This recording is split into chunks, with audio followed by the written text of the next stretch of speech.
つとなるわいつの日ぞ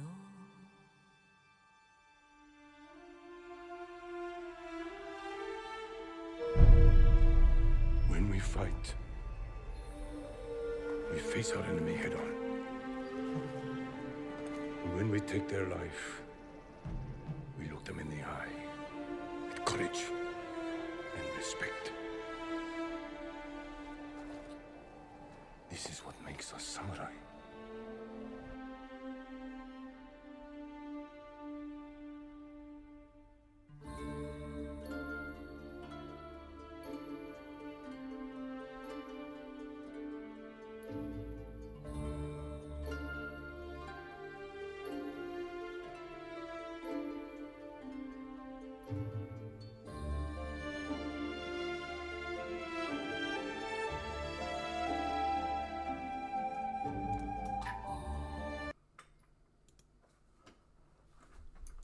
What is good, everybody? A very warm welcome to you. We are live for the 27th episode of Worldwide Company of Gamers podcast. I am so stoked to be here tonight and to give that intro because it has been a good couple of months, guys. It's been about 10 weeks, 11 weeks, something like that.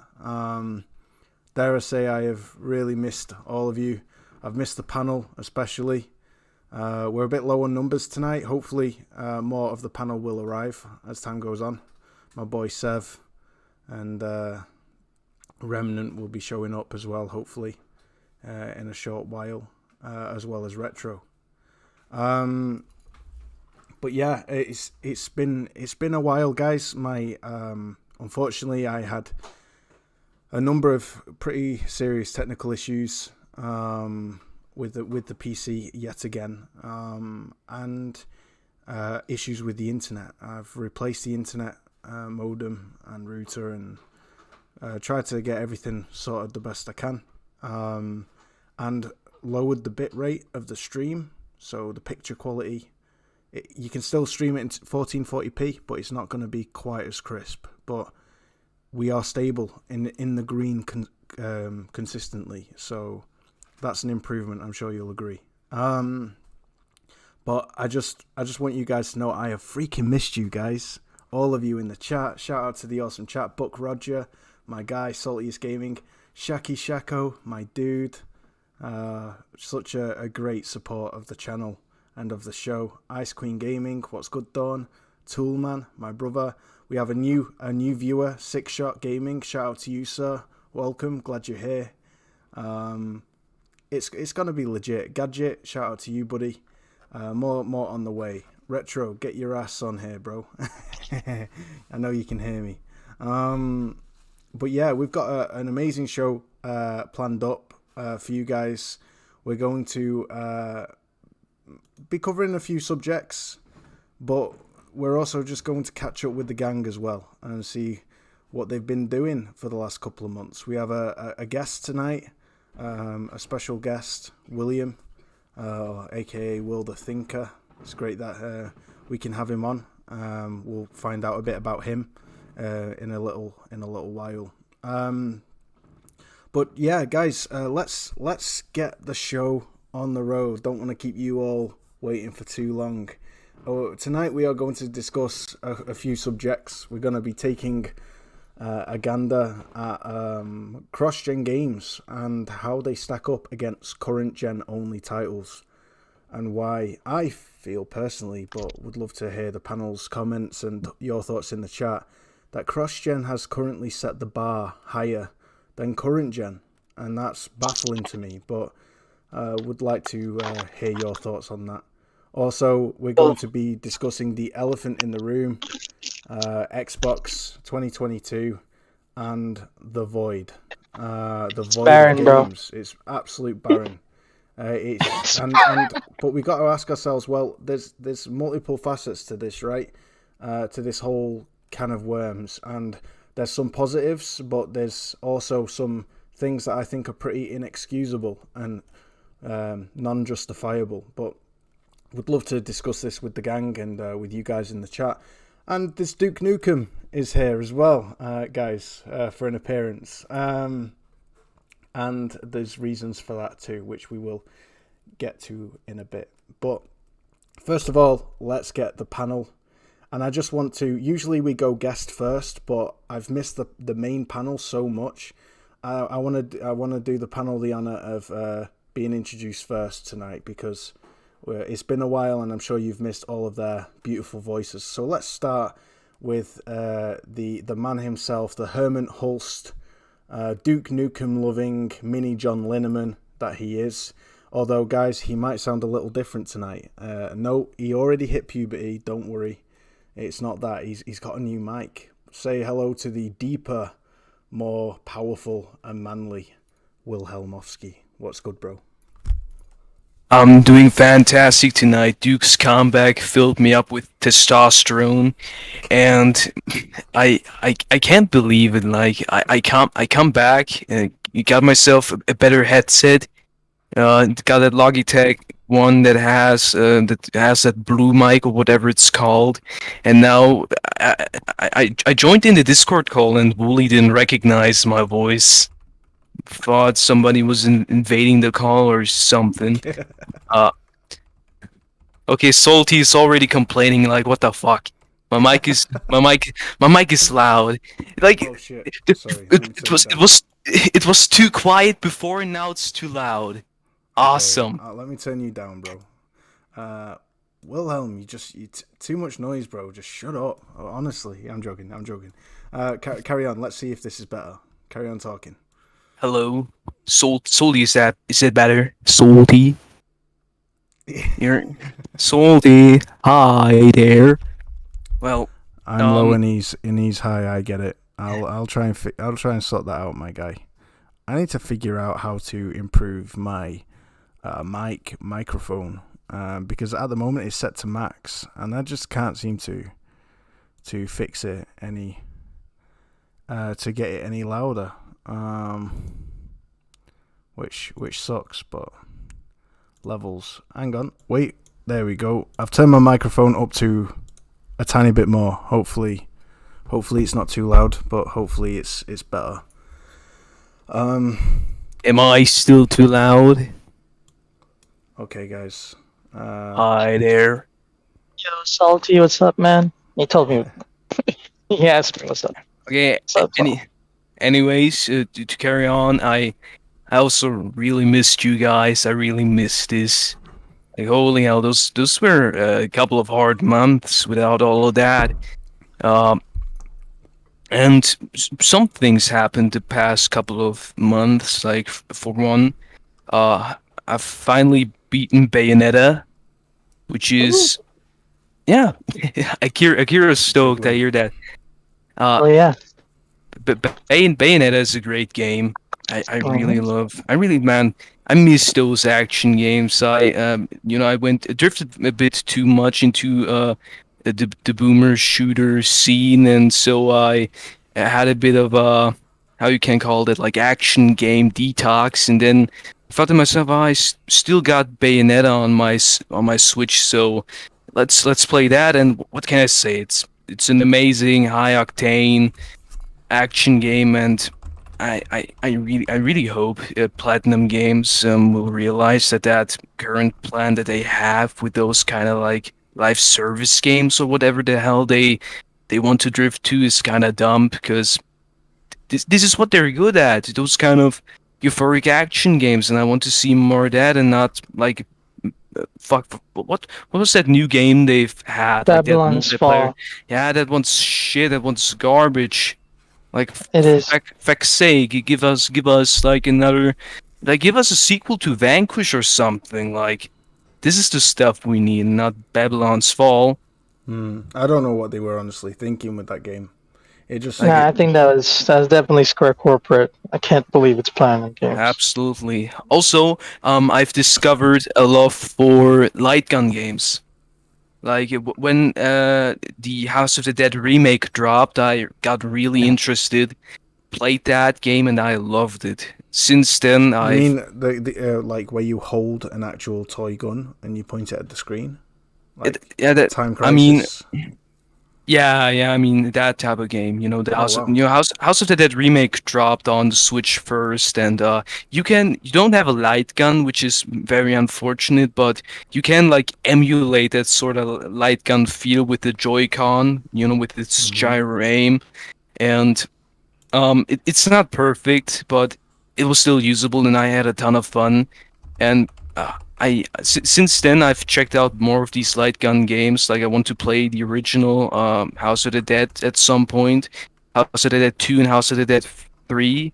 I also want to see if I can in the future get Time Crisis um and other games of that genre running, because I really love it. I really love those games. Like I hope that House of the Dead remake kind of like paves the way for a comeback of that genre, because I'd really love to see like a comeback of the Time Crisis series, or That would be cool. you know, like that would be really Especially cool. with VR, PSVR Yeah. 2 on the horizon. Like, you could do... Absolutely. So I hope that would like pave the way for like remasters or remakes of those games coming out. I mean, I know that they already work on House of the Dead 2 remake, so I hope, you know, like light gun games can celebrate a return.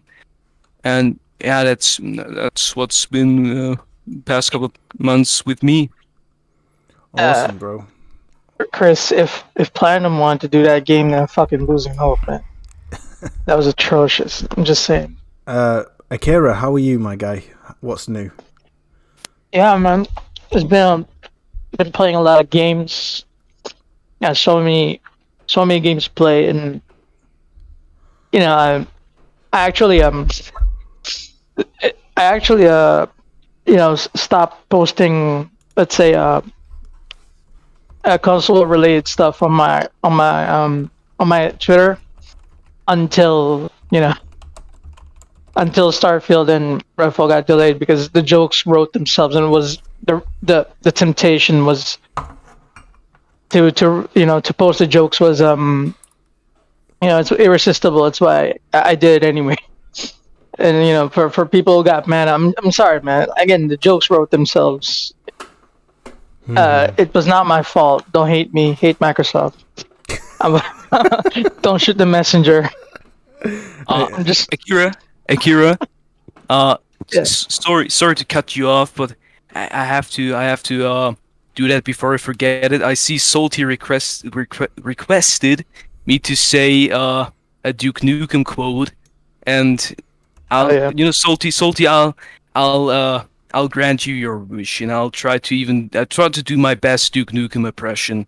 The quote is, "It's time to kick ass and chew bubblegum, and I'm all out of gum." And I'm Hell all yeah. out of gum. I love it, dude. Facts. Nice. That's cool. No one no. steals our chicks and lives. Man, I need to play them games. Damn. But yeah, as I was saying, enjoying the hell out of PS5. Also, taking care of my daughter. Is that learning how to manage time more, to squeeze in gaming, while basically while taking care of the baby, and it's been fun. It's been great. She's been great. So, it's very nice. How old's your But baby yeah, I girl mean- now, Akira? We're 3 months? we're hitting 4 months almost. Wow. Almost 4 months. We're hitting on the 20th of May. That'll be 4 months. That's amazing, bro. So yeah, no, everything's great. And again, a lot of people warned me, right? When you get a baby, you won't be able to gain that much. Well, I'm great at time management. My gaming didn't change. Yeah, what I'm time still is gaming that much. What time is it where you are in Japan right now? Right now, no. I'm in the Philippines right now. Oh, right. Right now, yeah, I did. Right now it's 4:20 a.m. right now. Wow. 4:20 Well, a.m. I work at night, Wooly. I work at night at home. Crazy. That's why I'm always awake at this time. But Yeah, man. yeah, my gaming time didn't change. Still playing a lot of games. Like I said, I'm replaying the whole Kingdom Hearts series in order. because the Kingdom Hearts 4 hype really swept me away. So, so yeah, I'm back at it, and then after that, I got a mental backlog. I don't have a backlog right now because I finished all the games I need to finish, but I got a mental backlog. What I'm gonna play next after I'm done with all of this, and I'm just looking around as well for for games that are not so talked about, right? And there's a lot of games. I mean, I know I know first party Xbox is terrible this year, but there's a lot of games third party that maybe they can get some. Some of them I'm not seeing, but like for example, MiHoYo, the Genshin Impact creators, announced this new cool looking game, Zenless Zone Zero, and funny enough, right? It's mobile, PC, and consoles. They didn't specify which, but I doubt we're not. I'm sure we're getting it on the PlayStation. I'm just saying. Right. So yeah, we're getting a lot of games, and I got a lot of games to play. But yeah, what else can that's it. That's basically it. All right. Yeah. Sounds good, mate. Sounds like you've been keeping busy. No. Oh yeah. It's all good, and congratulations again, man, on your baby daughter. I found out I'm going to be a dad, and I've got a baby girl. Yeah, congratulations as well, man. Thank you. Yeah, we're very excited. She's due in October. I also wanted to. We adopted. We adopted a little doggo, if that counts. Oh no, nice. That's nice, man. A little what? What breed? A little dog. A little dog. It's a Chihuahua. What's the breed? Oh, nice. Oh, Chihuahua. Nice. A Chihuahua. But yeah, no. I also forgot. What's up, everyone? What's up, everyone? It's good to talk to you guys again. I mean, some of you, hear me on Spaces sometimes. I join Spaces sometimes, but it's still cool to see you all again. Mm-hmm. Yeah, let's do this. Shout out to Compost Smurf. Hey, brother. He says, "Good luck, Willie. I couldn't go through that shit again." I love it. Just a word of warning for some people, right? There's gonna be jokes here, and they're funny and true. Please don't get hurt. Again, don't hate us. Hate Microsoft. They wrote the jokes themselves. I'm just saying. I mean, to be honest, I don't even think the trolls are the trolls anymore. I think Xbox are the trolls. They set people up to just so terribly. I mean, look at this. Look at this. Look at this setup. This was this is the thing, man. Poor Tim Dog. Xbox will have 3 next-gen exclusives in 2022. Redfall, Forza, and Starfield. Sony will have 0 in 2022. Remember when that was a talking point? I'm just saying. And I'm thinking Xbox are trolling Team Dog, bro. Xbox are trolling him. I can actually testify that they are trolling their own fan base, because this is what happened, right? Yesterday, and I don't know why they did, but they did anyway. So yesterday, the Xbox account posted that time is an illusion, but your backlog is real. Oh, shit. Right? It's like... self-awareness. It's like... much. It's like, you know what? We don't have first-party games today or this year, but you got a backlog from Game Pass. So you get in on that, because it's going to be a long 2022. Facts. Shit's unbelievable. We'll be getting into that. We'll be getting into that. Sir, my good friend, OT himself. What's good, OT? Things have been good.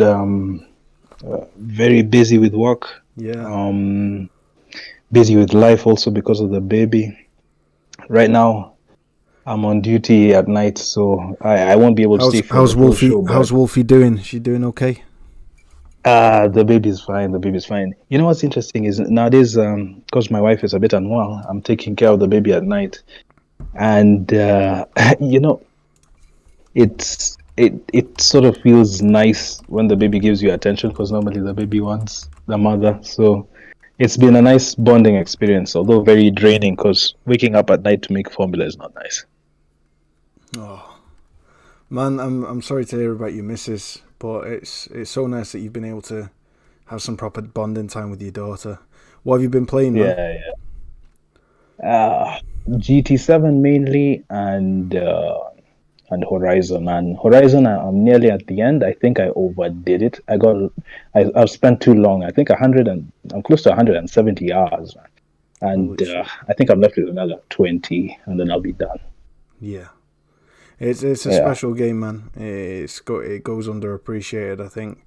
But you can understand when two titans launch around the same time, one will inevitably get favored over the other. It's just sad, but it's inevitable. Shout out to Skill Up, man. He said their gaming industry, if you are going to delay every game to 2023 from here on, please just don't release them all in February next year. Learn from the mistakes made this year. And he made a good point there. I'm glad you're keeping well, OT brother. It's great to hear your voice. Thanks, man. Yeah, it's awesome. Now we have a special guest. On the show. Sorry, I'm just being messaged by Retro and Doomsayer and David Faulkner. They're on the way. They will be arriving soon, fam. Don't you worry. So let's get our special guest here. So for those who don't know, Will the Thinker, as he calls himself. Will the Second. Will the Second. I love it. The Second Will. He's a cool dude. I met on Twitter a while back. I've been keeping a close eye on him and on his on what he's able to on what he brings to the table, and he's been doing quite a few awesome pieces of work in the similar vein to Zubitech, where he kind of keeps us all up to date with various charts and I guess you could call them graphic. What would you call them, Will? They're called infographics. Graphics. That's the one, yeah. And they're really awesome, and it puts into perspective things like what studios exist. It's incredible when you actually see the full thing, and what they're working on, and also what they're like, how likely they are to ever be acquired. And I'm just showing you a picture now, and it's really awesome stuff. It's really awesome stuff. So really impressed with that. Thank you so much. So yeah, Will, how are you, man? Introduce yourself. Tell us about yourself. You sound like Subitech as well a little bit, to be honest. Oh, he sounds nothing like Zubitech. Come on. To me, it does. Zubitech's got a proper southern... He's liquid Zuby. London accent. That's a compliment, man. They're both smart people. I'm just saying. Yeah. Oh, yeah. I mean, they sound like Zubitech in terms of what they say, but, I mean, their accents... Oh, man. Do all English people sound the same to you, bro? No, I'm not going to say that. I'm not going to go that far. Will's not even English. Will's not even English. Sorry. I mean, if he was English, if he was English, then it would have fit well with the liquid Zuby comparison. Now, Will, tell us about yourself. What's up, guys? My name is Will, Will the Thinker, or William R. Aguilar on Twitter. I do infographics on Twitter, where Zubitech focuses more on what currently is and what are the facts of the day. I focus on what might be and speculate about the future. He and I collaborate on a few things. I talk to him on Twitter and make sure that we don't mess with each other's infographics. Same with PlayStation Fan. He has infographics as well. I make sure that when we do infographics, I'm not stepping on what they're doing, and I'm always trying to do something separate from what they're doing. So you can go to all three of us and find a different kind of infographic. Right here on the channel, on the video feed, these are all of the studios that PlayStation could acquire and how likely they are to be acquired based on various factors. And right now I'm working on a new infographic that kind of breaks down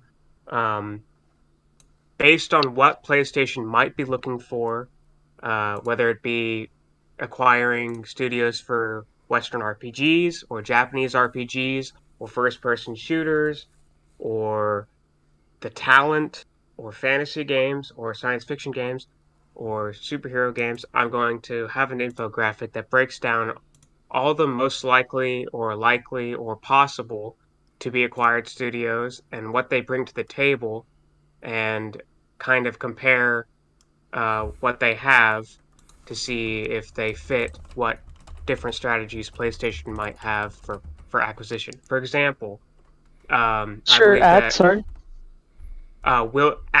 William R. Aguilar, spelt Aguilar. Thanks, William man. R. Sorry about Aguilar. that. No worries, man. Yeah. Let me know if my audio quality is good. Anyone in the If he's chat, too quiet, let me know if I need to let turn me it up. know. I can turn it up. Yeah, if I'm too That- quiet Sounds or too familiar. loud or whatever. It's awesome Yeah. that you're here, Will, and kudos for all your all the efforts that you make Thank on you. bringing. It takes a lot of work. I mean, it takes me a freaking age and a half to make a thumbnail, so I can't imagine Yeah. how long it takes you to make that graph, those Yeah, charts. a single infographic takes me like 5 hours or more, and the reason why is because um, you have to find all the images, and then you have to resize them and crop them, and then fit them into make them all conform to each other so that they don't look out of Gaming place. analyst, right? Yeah, I'm a gaming. No, that's what you put in your bio, right? Yeah. Yes. I'm sorry, man. I gotta be honest. It's the first time I saw your account. That's why I'm wondering. Oh, no Should have worries, been man. following No you for a worries. while now because Yeah. I No like worries, man. I like accounts like Zuby because it's easy to it's easier to get info from that since they Yeah. they post it all there. Shout out to Zuby, Yeah. Yeah, right, I man. followed them. That Shout out to guy Zuby. that guy was Great a dude. primary inspiration for you, wasn't he? Will, you were Yeah, talking well, to me so I before. wanted to do infographics for years, and for PlayStation for years. And when I saw that what Zuby was doing, I was like, man, he's doing such great work. I've been following him for a long time, and I was He's like, a man, there are Chad. some infographics that he's not making that I really want to be made. And I was like, well, I've got the experience in graphic design, and I've got the tools, and I've got the time now that I am no longer working security. So I'm doing that. That's You know, awesome, man. Yeah, yeah, Zuby inspires a lot of people, man. What I love yeah, about him is that he's so accomplished in what he does, yet he's the humblest lad you'll ever meet. Like, he was so shy to even appear on a podcast when I first reached out to him to come on this show. This was his first podcast that he ever came on, and he's been on about 4 or 5 times since. But like, and he was on Crossfire last night, actually. Shout out to Mooch, love that guy. And his confidence has built up. But it just baffles me how a guy with, blowing up thousands of followers a month can be so kind of meek and kind of keeps himself to himself. And he, Thinker. yeah. Oh, sorry. Sorry, go on. No, Go on, Kira. I will thinker. If you're gonna make a new infographic about the possible acquisition thing, right? hmm I would include on the possible MiHoYo, the Genshin Impact creators. Yeah. Sony Oh, has yeah. this. The reason Sony I wants don't China have so them much, is because and I'm pretty sure they're owned by Tencent. oh no, they're not owned by Tencent. No, they're not. They're their own company. They're not owned by Are they? Tencent. Is so that they're not. Faulkner I can hear? Faulkner. Yeah, My guy. No, but I'm just saying because Sony wants China so much, and they want this live Oh, service that's why thing they're a that they want to Chinese do. company. That's why I thought they were. Yeah, Okay, yeah. but no, they're not owned Okay. by Tencent, so you can put them there. I'm just Okay, yeah, cool lizard. Yeah, I'll Mm-hmm. sorry about that, man. No worries, man. Thank you. I got Thank you. I curious. thought they were owned by Tencent this whole time. No, It's basically not yet. nothing on this list is owned by, Anyone? someone that's Yeah. impossible, like NetEase, Tencent, Xbox, whatever. Xbox. The no, I get latest MiHoYo game reminds me of that game set in a dystopian Japanese anime style game. Came out similar time to Replicant, near Replicant. What's it called? Can't remember wait. Wait, this is an old one? No. You know that game that released? It went onto Game Pass not long after release because it didn't sell very well on Xbox. And it's set in Tokyo, like a Tokyo-esque dystopian future, and you can lift cars with your telepathic powers and throw them at enemies. Scarlet Nexus. Yeah, so that's the one, Scarlet Nexus. It reminds me, I've actually got that game and I still haven't played it yet. It reminds me of Scarlet Nexus, the latest MiHoYo game. It looks very different though. No, I mean, it looks like it plays very different. That's what I'm trying to say. Because So- I played some of Scarlet Nexus. Just want to draw people's attention to the rest of the panel who have joined, and I'm getting quite emotional right now. I'm just so happy to hear the voices of these guys. It's been a good few months, and I've really missed them. David Faulkner, what's good, my brother? Hey, mate. It's all good. How are you travelling? Yeah, great. You must be shattered after doing the podcast with Doomsayer. So if you need to get off at any point, don't worry about it. I understand. You must be wrecked. But because it's really early in the morning where you are, isn't it? It's like 6:30 a.m. now, so flipping heck, man. You are an early bird. How have you been? You've been keeping well? yeah, mate. Busy, very busy. But we all are these days. Keeping well, keeping safe, and just enjoying. Just actually really enjoying how things are going at the moment. We're pretty relaxed down here with leading into winter and just making sure we're all fit and healthy, and and just I suppose taking advantage of the recent gaming situations. Mate, it's been everything. It's been a clusterfuck, a shit show. It's been like loads of good OT. news, some great releases. OT makes the best, skits as always. Man. I was laughing OT's trolling my is ass hilarious. No, I'm glad you're doing well. I'm glad you're doing well, Faulkner, bro. What was that? One second, Kevin. I just need to finish the intros, my guy. Sorry. Yeah, no, glad you're doing well, man. I'd love your take, Faulkner, on all the shit that's been going down shortly, 100%. But it's great that you're here. Retro, you're here. How are you, dude? I am. I'm good, man. How are you? Great. Good to see the show back, man. Oh, mate, it's great to have it back. I'm glad you're doing well, buddy, and thanks for being here. You're a good friend of the show. You've been a guest on our show quite a number of times, and it's just awesome to have you here, bud. Can't wait to hear your takes. Everybody in the chat, let's get the show on the road as we're running a bit behind. Just wanted to say, TUK, right? I'm seeing TUK under the comments. I plan to get Sword and Fairy 7. I saw Digital Foundry's video about it. Man, I'm impressed actually. I was impressed. Just saying, it's a Chinese game apparently that is on Steam, and now they're releasing it on PS4 and PS5 this year. And I saw Digital Foundry made a video about it, and it's fucking good, man. It looks really good as well. And I just wanted to answer that.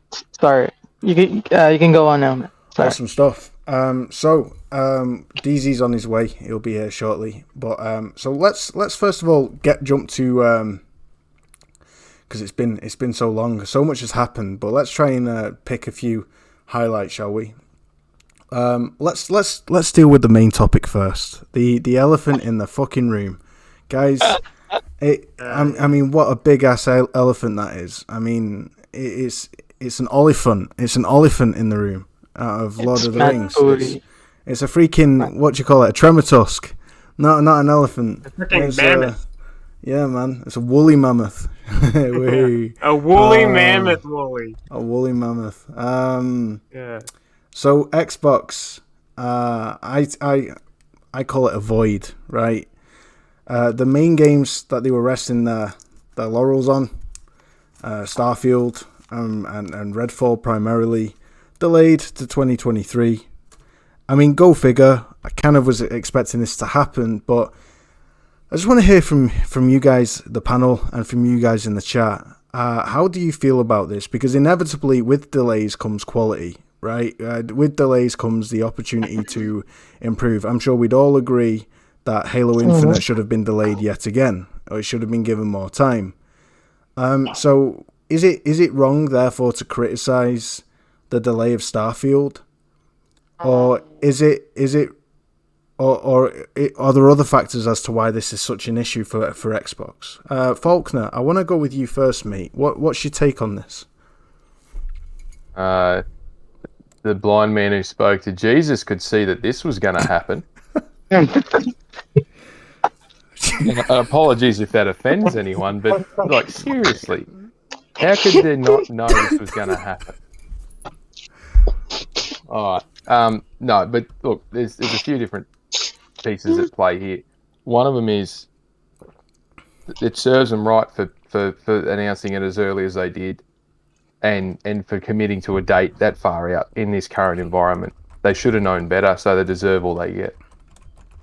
It's still a very iffy on where they're going to end up in terms of when they're actually going to launch this game. But apparently it's been finished for well over 12 months, and they're still polishing it. So what if they push it to 11/11/2023? Well, It's like it's almost 2 years. They promise 18 times more stars in the night sky with the final release. 18 times. The reason why this is so funny is when you look back into the roundtable video from the devs that they released, talking about how great Starfield is and shit. There is an optics side. There's certainly an optics side that's a freaking disaster. It is optics, right? It is optics. It's a disaster. Now, my question is, what the hell have they been doing besides Starfield? What have they got in now that Starfield isn't coming out? What have they got for the rest of the year? Scorn. Right? Yeah, October. I mean, when's their event? When have they got their June 12th. June 12th. So June 12th, we will find out if it's just what it's been for the last 5 years. I mean, wait for this. But when they showed games at their former E3 event, that was dope. But the games that released that they promised, like that dinosaur game, it released so half-baked and underwhelming. It's like all those games that kind of raised hype and excitement were mediocre at launch. And so is it just going to be this? Is this Xbox? Is this literally all they have is just a premise and promises, dreams? Is that all they give us, but don't deliver? I gotta hand it to Xbox, man. They're really good at timing, because they announced a delay after Xbox Live went down, and some people weren't able to play any games for 2 or 3 days. They did it on the day. Imagine if they announced the delay on the day when Xbox Live was down. It would be catastrophic. Well, I mean, there was some leeway, some days after Xbox Live went up. I think 2 days after that, right? Yeah. But nah, man. Just imagine the catastrophe that it would be if they announced it when it was. But the Xbox Live going down had some. It caused some realizations for a lot of people that they didn't really notice before, even myself. That there is this possibility that they cannot play their games at all if Xbox Live went down. If it's a streaming future, you don't own any of your games. That's why and if Xbox Live go down, be with PlayStation and be happy that the CFO said what he said this last week.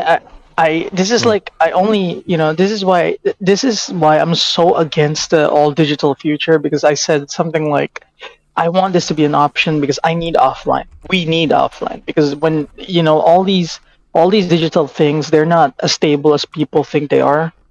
When they go down, then you can do shit. You can't do shit, and you're still paying. But it went down, and you're still paying, but you can't do shit. And I don't want to be in a position like that. I can't believe anybody who is advocating for a future where they can't do shit. For those who don't know what this is about, last week the servers went down on Xbox for Xbox. What was it? 3 days. For 3 days, people couldn't play their games. Some people. PSN goes down a lot, but I can still play my damn games. Yeah, but the thing is, this wasn't just a portion of online games that they couldn't play. It was nearly all of their games that they couldn't play because there's a severe DRM issue with Xbox that require basically. If I get this, to correct me if I'm wrong, but from what I understand, the Xbox periodically, like monthly, has to validate your account as the main account, and it requires internet to do that. And if not, if it doesn't have the internet or the server connection to do that, it locks you out of all your games. Even discs don't play. So aside from that, right?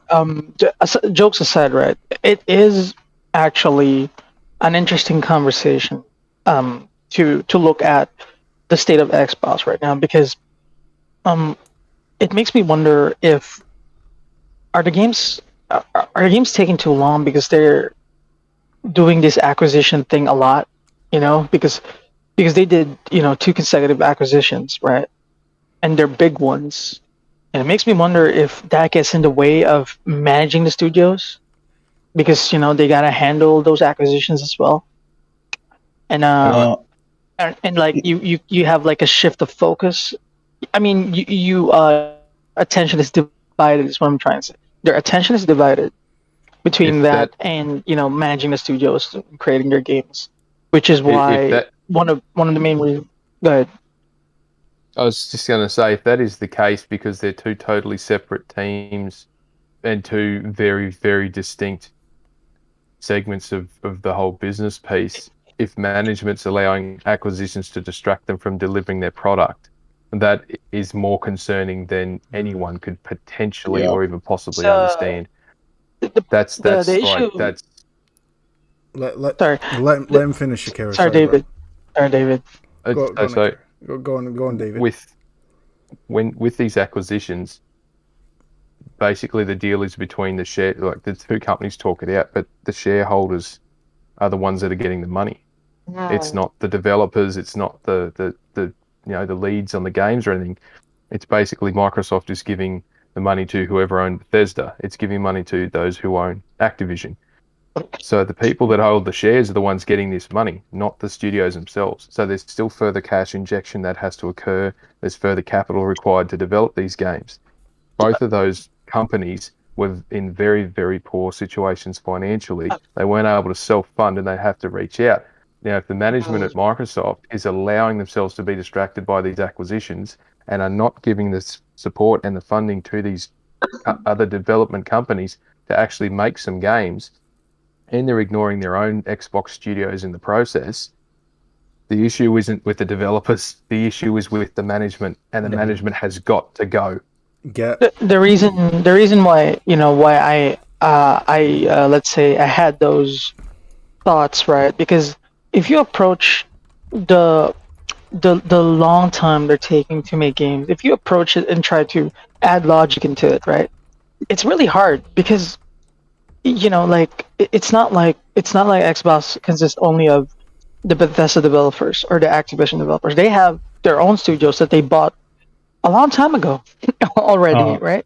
I have a theory of that.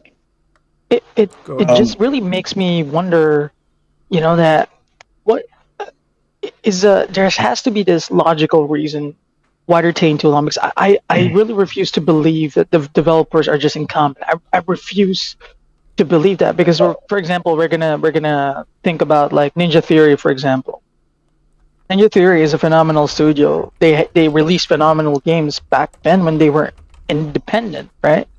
They were bought, when they were close to bankruptcy, is what I heard, right? They were close to bankruptcy. They got saved, and after that, I think it's been 3 to 4 years since they were last purchased. 3 or 4 years, right? Or almost 5 as well.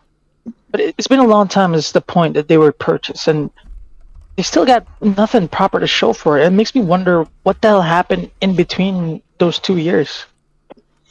In there. Hi everyone, what's going on? Sir DZ, what's good, my bro? Yo, DZ. How have you I'm been? good. It's so good to How's hear your It was voice, everybody? man. busy. So good to hear your voice on the mic. We've missed you. We've all missed you, man. I've missed you guys too. Trust me, it's great. It's great to hear you guys. Um, so I caught the tail end of that, and um, I'm not all 100% doom and gloom because projects, every project and every developer's pipeline is different. Things happen throughout the development cycle that makes things change or move, and it's a rapid evolving process. With the thing of Ninja Theory, Microsoft said from 2019 that this one's a long time out, and quite frankly, hey Google, stop. Quite frankly, I'm inclined to believe that a lot of these developers are working on things that just need a little bit more time on the, you know, in the oven before they could properly show off and showcase these things. Because not everybody can be an Arcane, not everybody can be um, Insomniac, where they have these insanely oiled pipelines and stuff. Remember, Naughty Dog took 7 years to work on The Last of Us 2. I mean, and even though they released the game 4 years prior, the scope of these projects do take time, and like you have to you have to prioritize what's close to being finished and what's farther out, and based on the scale of these things and production of these things will always fluctuate. So like um, Microsoft has bought a lot of these studios that were, like you said, they were in need of content, but they bought all these studios. Uh, and these studios, some of them needed saving, like Ninja Theory. But I strongly believe that once these studios got bought, their projects that they were working on, at least most of them anyway, their projects scaled up, and they just needed time to adjust and hire for these things. But also, don't forget that the pandemic hit a lot of studios as well, and totally shift how they worked. A lot of these studios were very much of the old paradigm systems of working in house and everything.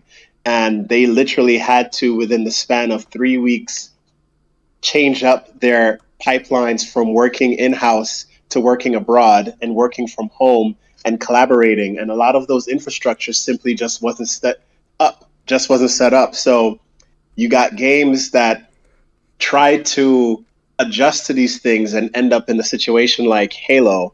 And then you had other games that were, pushed back or further along in their development, but still had to readjust everything. So I'm of that firm belief that things are taking longer for Microsoft because management has a tough time managing that many studios, but also a lot of these studios had their whole workflows and stuff uprooted and everything, and the scope of their projects probably ballooned.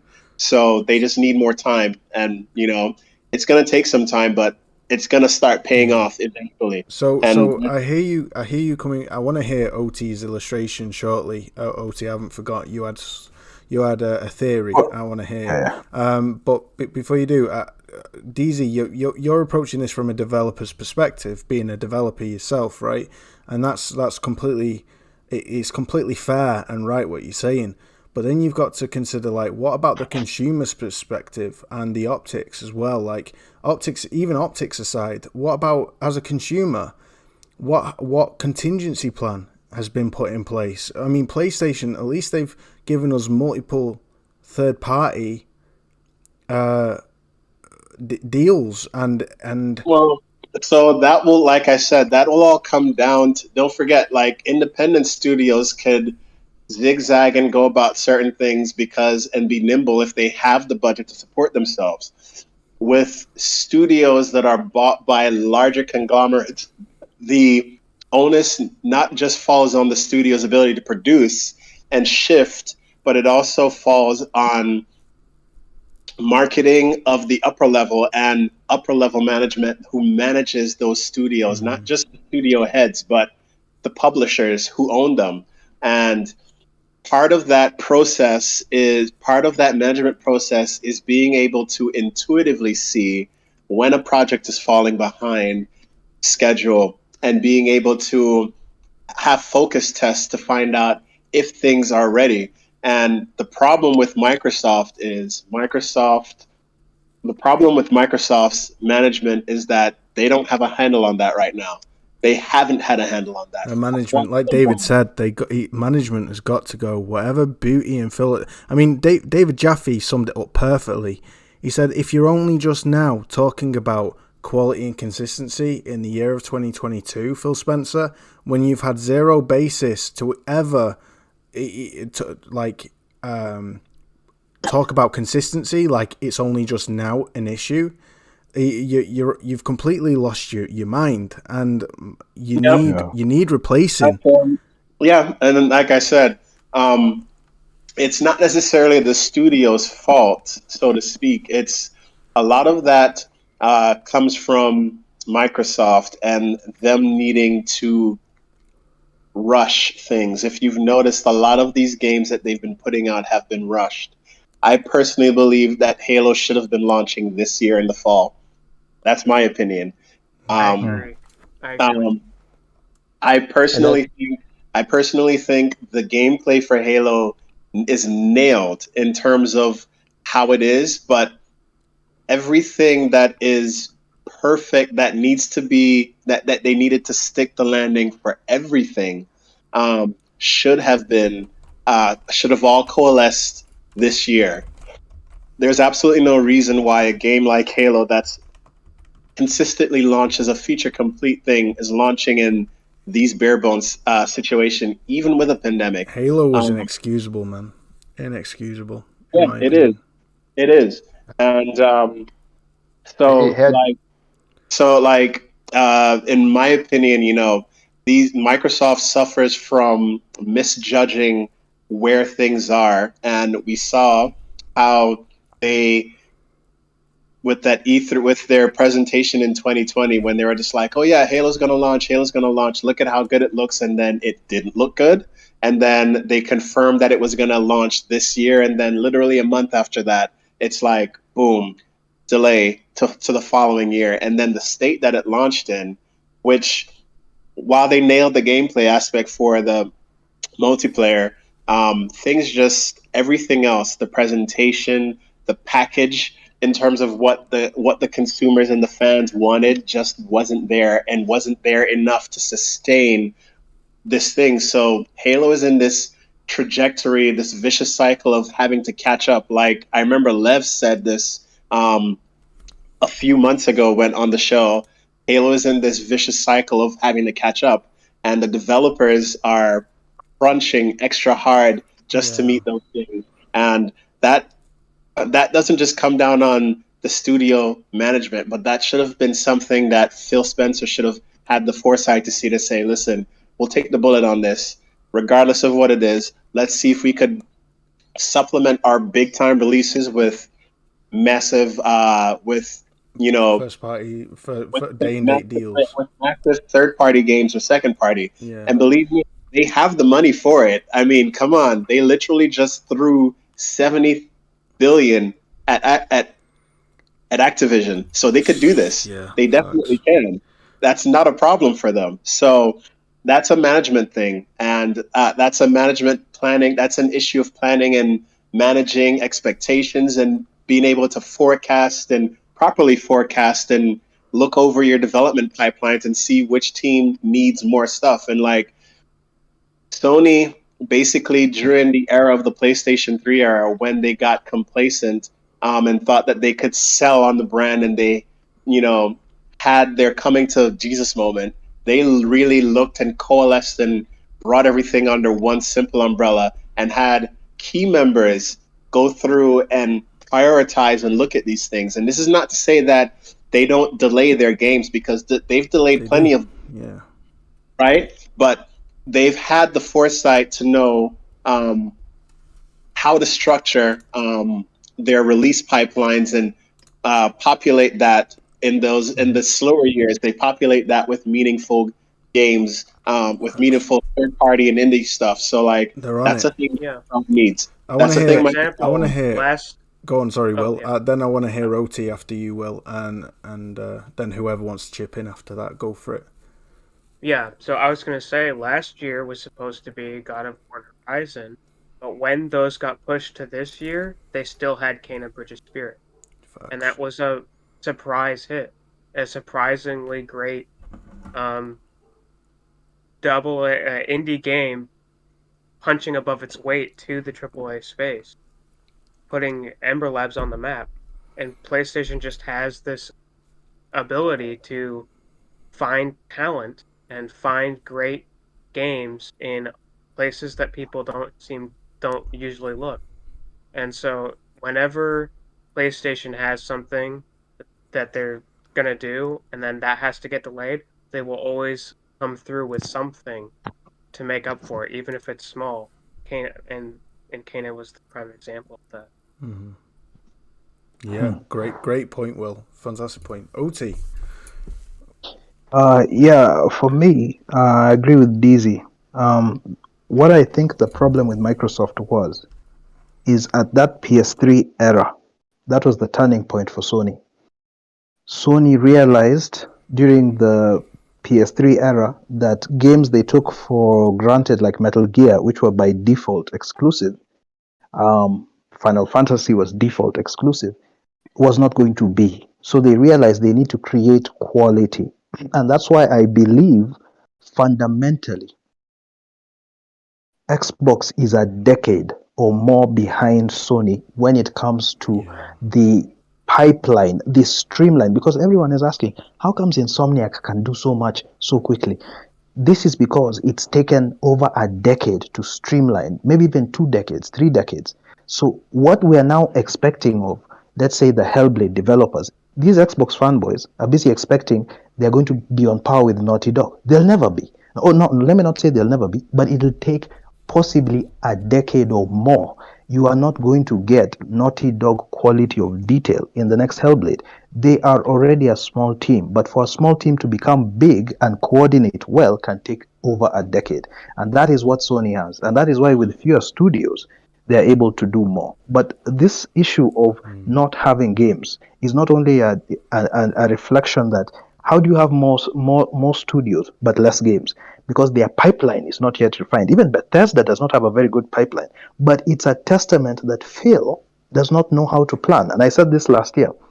In fact, I believe Phil is not a gamer. I think Phil, you can put for him a good game and he won't even realize it. Because how is it you can actually have years continuously of no games and not feel something is wrong? So I feel Phil is supposed to be in the marketing department. Let him talk, look pretty, and talk to journalists. But you need someone like Jim, who is be able. Jim is a bit like you feel like he's a bit of a mean guy, an ass.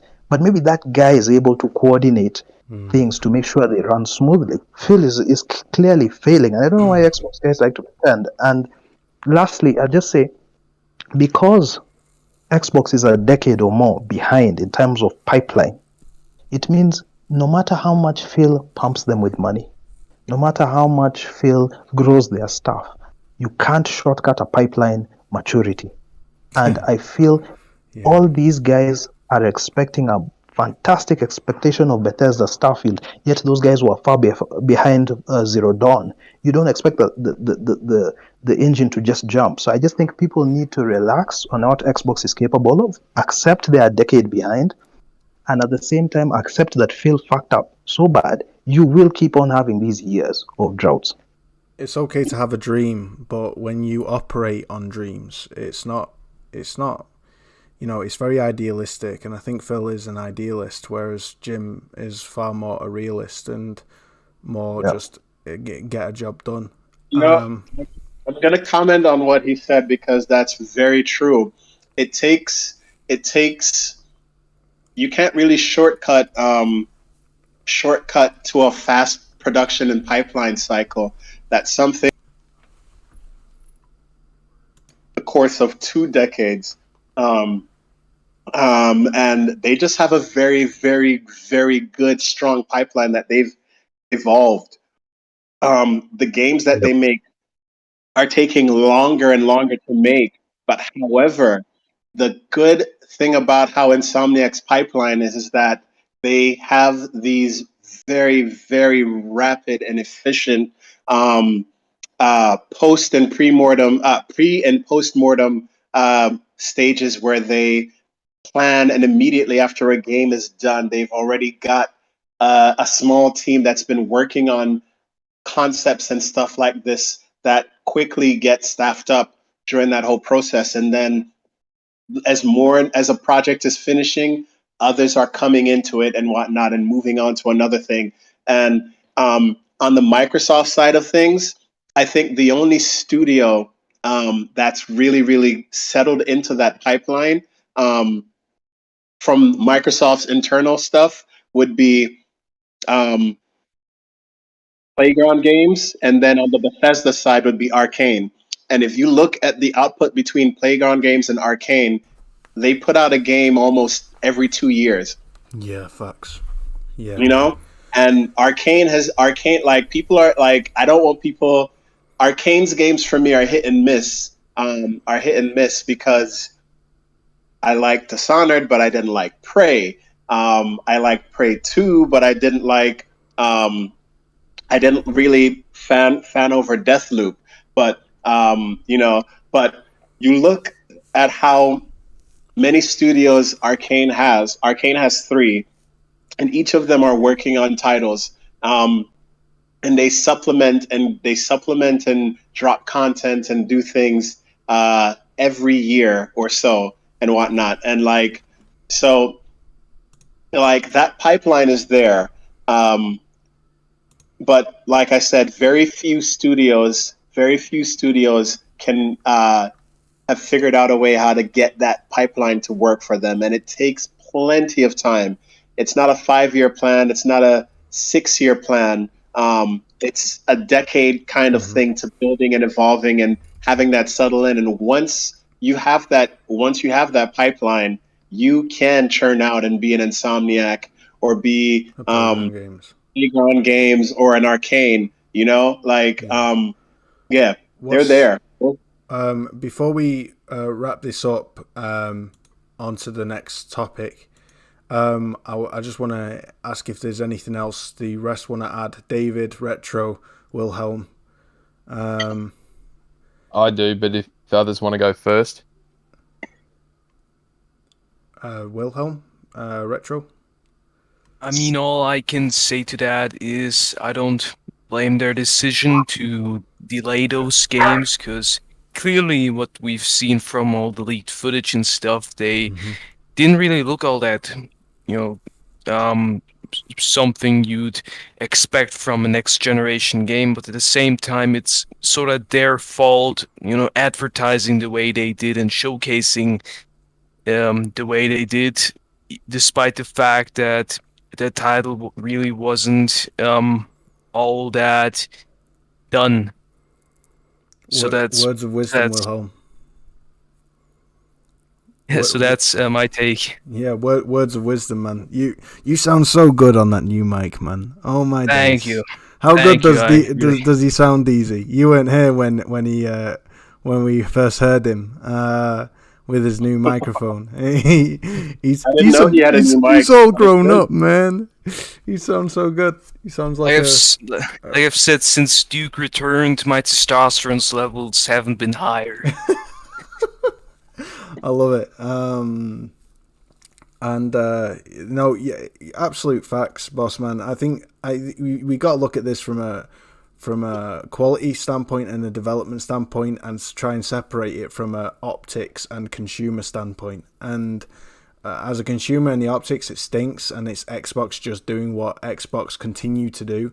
I mean, at the same time, I really sort of hate, giving that much shit to Xbox because I have some fond memories with Xbox because my one of my cousins owned the original Xbox and we played a lot of Sonic Heroes and Grand Theft Auto Vice City on it.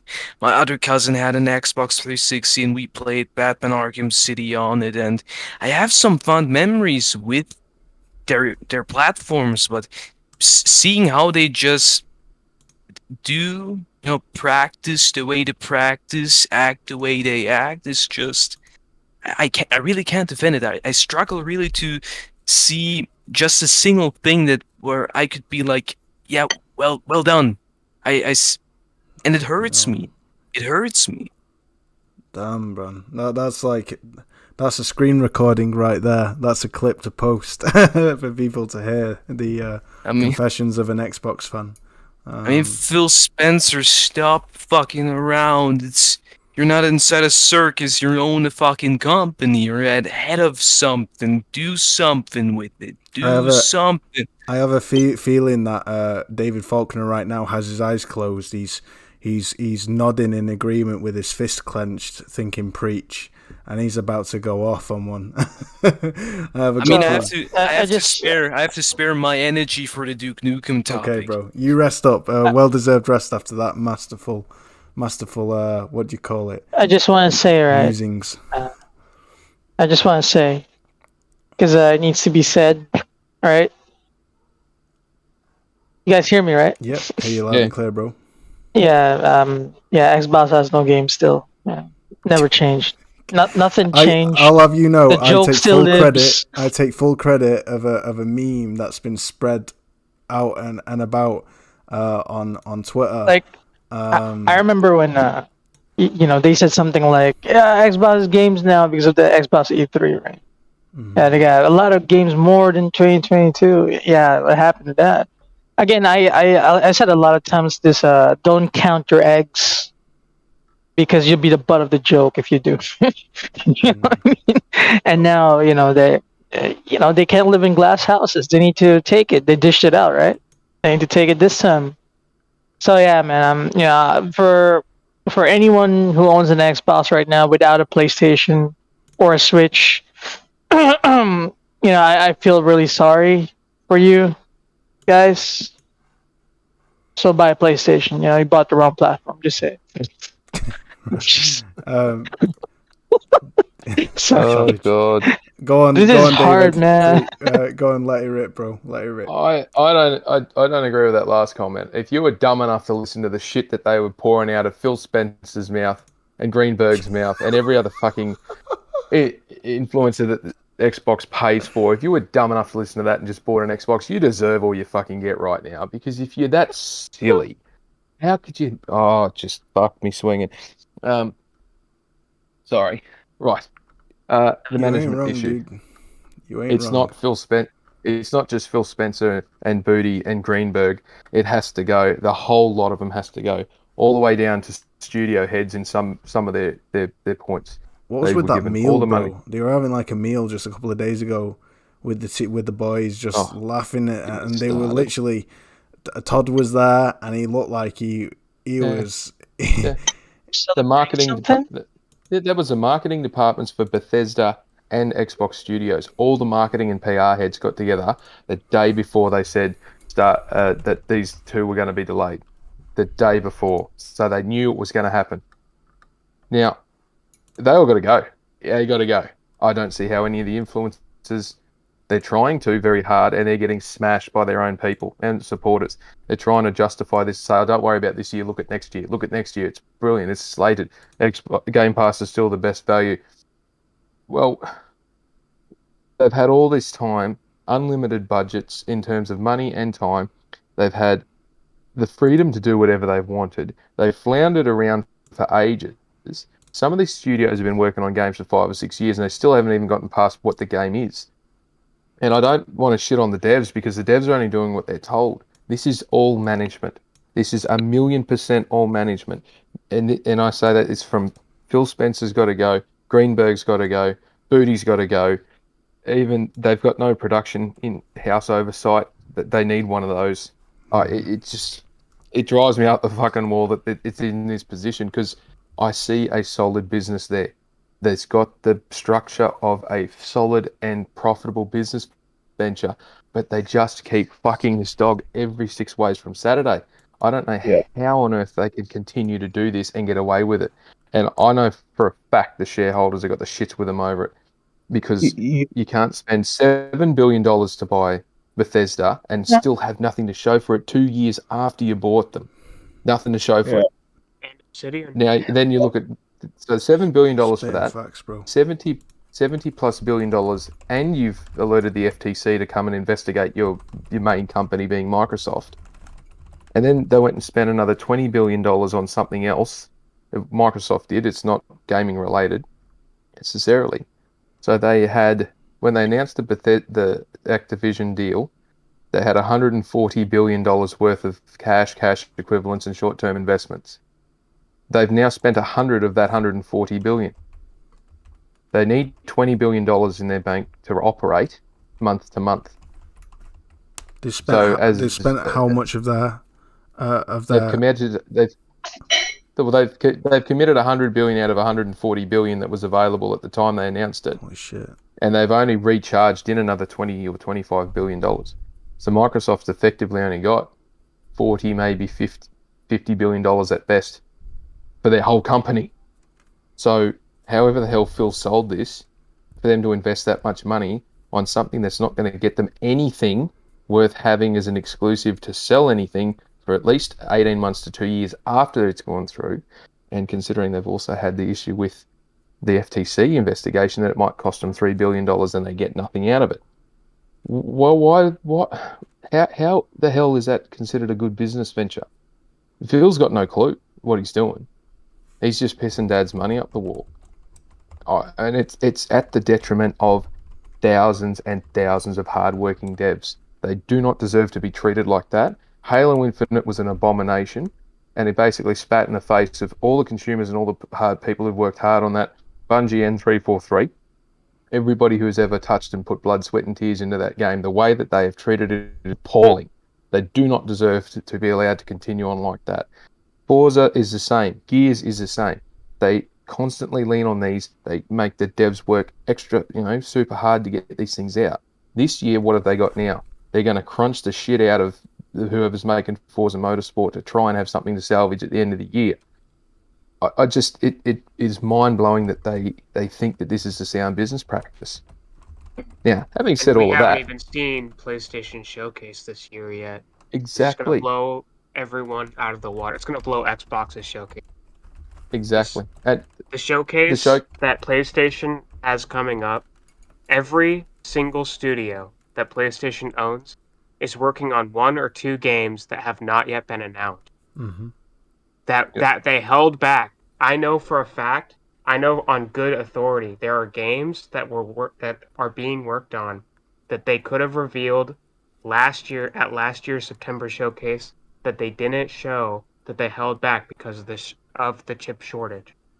This next showcase that they're going to have is going to blow Xbox's showcase out of the water like it does every year. And this year's Xbox showcase might be their best one since 2018 or last year. It's still going to pale in comparison, because if you look at what PlayStation will have from their own studios and from their partner exclusives like Capcom, guarantee you, unless Capcom has their own event or shows it at Summer Game Fest, that Resident Evil 4 game remake is going to be at PlayStation Showcase.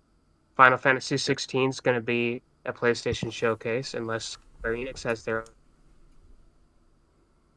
There's Dragon Quest 12. There's 20 games from internal studios owned by PlayStation that have been working on games. There's Deviation games. There's Firewalk games. Mm-hmm. All these games that we know exist. There's 30 to 40 games that are about 20 of them are in PlayStation Studios, and another about 10 to 20 of them are from third-party exclusives that all have to be showed off soon because they've been held back. And we know that PlayStation is holding back for this year and next year. Not to mention Spider-Man, God of War, Wolverine. Yeah, Star Wars the Knights games of the that we Old do Republic know, remake. the games that we do know are barely a fraction of the games that we don't know. Yeah. If you look at the list, I retweeted Zubitek's list of all the studios. We only know about 3 games from about 30 studios that have been working on games for the last several years that are going to come out the end of this year, next year, and a little bit into 2024. By the time, and Xbox has set themselves up. The only good thing about Xbox is they have set themselves up to be the king of the Western RPG by basically buying 80% of all the Western RPG studios. That's the one area that PlayStation needs to compete with them on by buying their own Western RPG studios. But by the time Avowed comes out, by the time Elder Scrolls comes out, by the time Fable comes out, PlayStation is going to have like 10 games by the time those games come out. Those games are so far away compared to what PlayStation is going to put out. Go on, Yeah. OT. Spit in my language. Or was that you, David? I'm not sure who was speaking then. Sorry guys, I'm gonna have to go after this, but I just wanted to list some of Phil Spencer's fabulous achievements, which I feel that anybody who had this type of a performance would have already been fired. But for some reason, my Xbox don't want to fire him. And I'm not saying it badly, but mismanagement of third-party developers. Like, you already had Scalebound cancelled under Phil Spencer. There was a drought before the Series X. And then when the Series X launched, it launched with no games to even justify this supposed extra power. Then there was a drought after the Series, after the One X. Sorry, there was a drought after the One X, and then we got the Series X. The Series X launched with no games. Its premium franchise that had been away for 6 years missed a deadline by a year. And this is all under Phil. At the same time, you launch a next-gen console when you lost the power narrative, which already has issues with the tools and is losing to the cheaper $100 PS5 option. And then he had a drought again after the 2 months of success last year. And then you're now announcing Starfield is also going to be delayed. So when you look at that list, how in the hell does this man still have that job? It doesn't make any sense. If you did that at Sony, you'd be dead. Sony has shown they are willing to change the top guy for less reasons. So Phil Spencer is living in a very lucky situation where he can have these mistakes and still have his job. The only reason Phil Spencer is still in power at Xbox is because he sold Microsoft on a 20-year plan called Game Pass. And that has given him the ability to have job security. Because now, anytime they fuck up, Microsoft, all he has to say is, well, look, 20 years from now, we're finally going to get the subscribers that we need. 20 years from now, we'll finally have profitability. And Microsoft has the trillions of dollars to continue to bleed until that mythical 20 years from now comes. Retro. But one thing I will say, one thing to rebut that thought is Microsoft has all the money in the world, and Google had all the money in the world, and Google tried the streaming thing and they failed. Yeah. And Microsoft has all the money in the world, and they tried the YouTube thing with Mixer, and guess where Mixer is now? In the ground, dead. So there's no guarantee that this Game Pass thing is going to work. That's just the thing, though. They don't have all the money in the world. We think they do. But just because their net worth is multiple trillions doesn't mean that their cash in hand is multiple trillions. Yeah, as David Faulkner has brought out, they have they also have a budget, and it's not as black and white as people like to make out and think. I wanted to hear Retro. You were going to say something in response to OT, brother, and then we'll move on to the next subject. Yeah, it was basically just when you actually go back and look at the Xbox One launch, Matrix had a better launch period for the Xbox One than what Phil has for the Xbox Series. Yet Phil's still around. Why? Yeah. You know what I mean?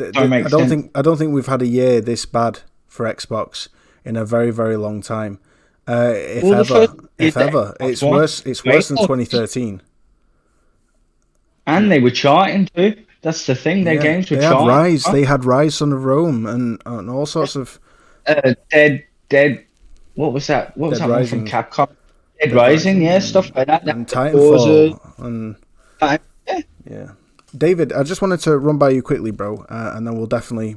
I swear we'll move to the next topic. How much does Microsoft have in comparison to, say, Sony? And bearing in mind the context that Sony also has the banks invested in them, partially owned by the banks of Japan. Like, is it the case that Microsoft just have trillions to burn, or is it more complicated than that? Well, there's always this misconception of, it's a $2 trillion company, so they've got trillions of dollars to spend. Like that. That's not how it works. Share price and market cap are not even remotely close to each other in terms of whether a company can afford to do something or not. It's even an arguable point depending on how you look at it, and it's very subjective that Sony and PlayStation actually have much bigger borrowing capacity and borrowing ability than what Microsoft could if they had to debt finance everything. They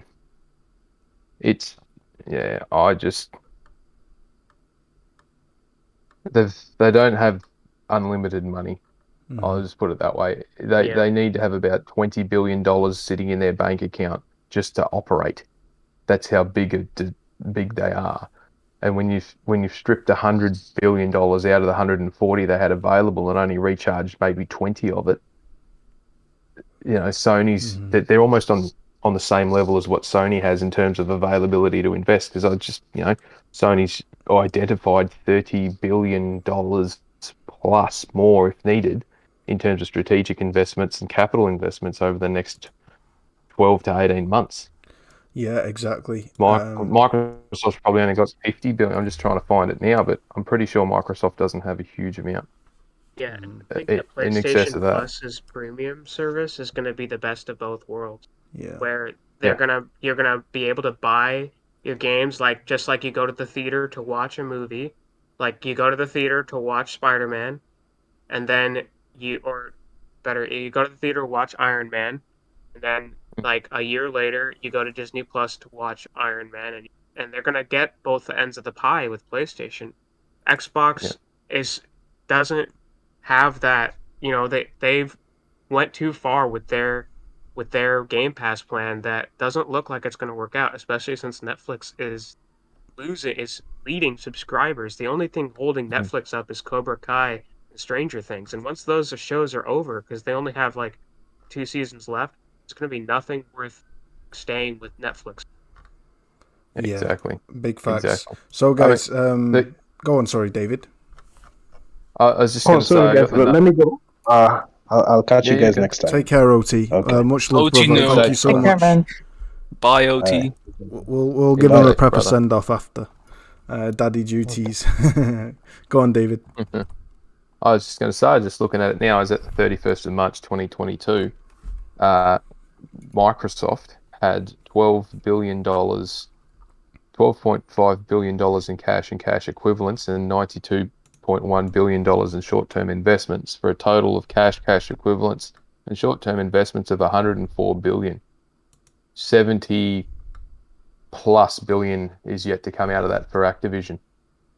Wow. So 70 out of 104 billion. Just let that sink in, guys. Anyone who comes at you with the idea that daddy's money is unlimited when it comes to Microsoft compared to Sony, it really isn't the case. And what Sony have done is they've chosen to spend the money that they have, which isn't far off really in terms of what they have to spend what Microsoft have to spend in the Xbox division for acquisitions. They've chosen to use it far more strategically and not just splash it all out on one big bulk buy. But they buy talent, not IPs. I don't personally, this is just my own conjecture here, I don't see Microsoft bringing a whole lot more to the table after this acquisition of Activision. Like, I don't see them being aggressive in pursuing other studios, and because they've got their hands full. They've got their hands so full as it is. So best make the most of what they've got, and let's hope it delivers. But that's all I can say as regards to that. Thank you so much, guys, for those awesome points, and I've learned a lot on that. Real quick, Gadget says Sony owns Cobra Kai. So the only thing holding up Netflix is PlayStation Sony. I love it. So I wanna just tickle your brains right for a minute. We're gonna talk about cross-gen, and I'm gonna show you something that I posted on Twitter just the other day. In fact, was it today? May the 13th, right? So it was yesterday I posted this, and you're gonna find this quite funny. Well, I think you will anyway. It's this is a situation that I presented. We saw Gotham Knights. I don't know how you guys feel about it. I wasn't too hot on it. If anything, I was pretty disappointed. It seemed like a huge downgrade from what was shown 2 years ago, and even that was that didn't blow my mind. But this just was awful. And it got me thinking, right? I'm seeing a lot of narratives, like from Tim Dog that I showed at the start of the podcast. Shout out to him about the caveat to the quality Sony have been putting out this year is that they're all cross-generational games, like, as if that's a caveat, right? And that's something to criticize Horizon Forbidden West for being, and Miles Morales and all that shit. And Gran Turismo 7, and it got me thinking, well, when you compare Gotham Knight, which is a current gen only game, or Ghostwire Tokyo, I don't want to upset Akira, I know he loves that game, and so does Wilhelm, but when you compare Ghostwire Tokyo 2 as well, and you Deathloop as well, you compare Deathloop, they're all current gen only titles, and you compare them to this, to a cross-generational title that released for PS4 and PS5 in November 2020. What looks more cross-generational to you? Gotham Knights or Miles Morales? And I presented this question because to kind of in a bit of a retaliation to this narrative that I'm seeing, where it seems like Xbox's lack of quality is excusable because the quality will be there in 2023, so it's all fine, and they'll be next gen or current gen only. But the quality that PlayStation puts out always seems to be there always seems to be a caveat with it. And after asking this question, which would you say looked more cross-generational at initial glance? Only one is current gen only.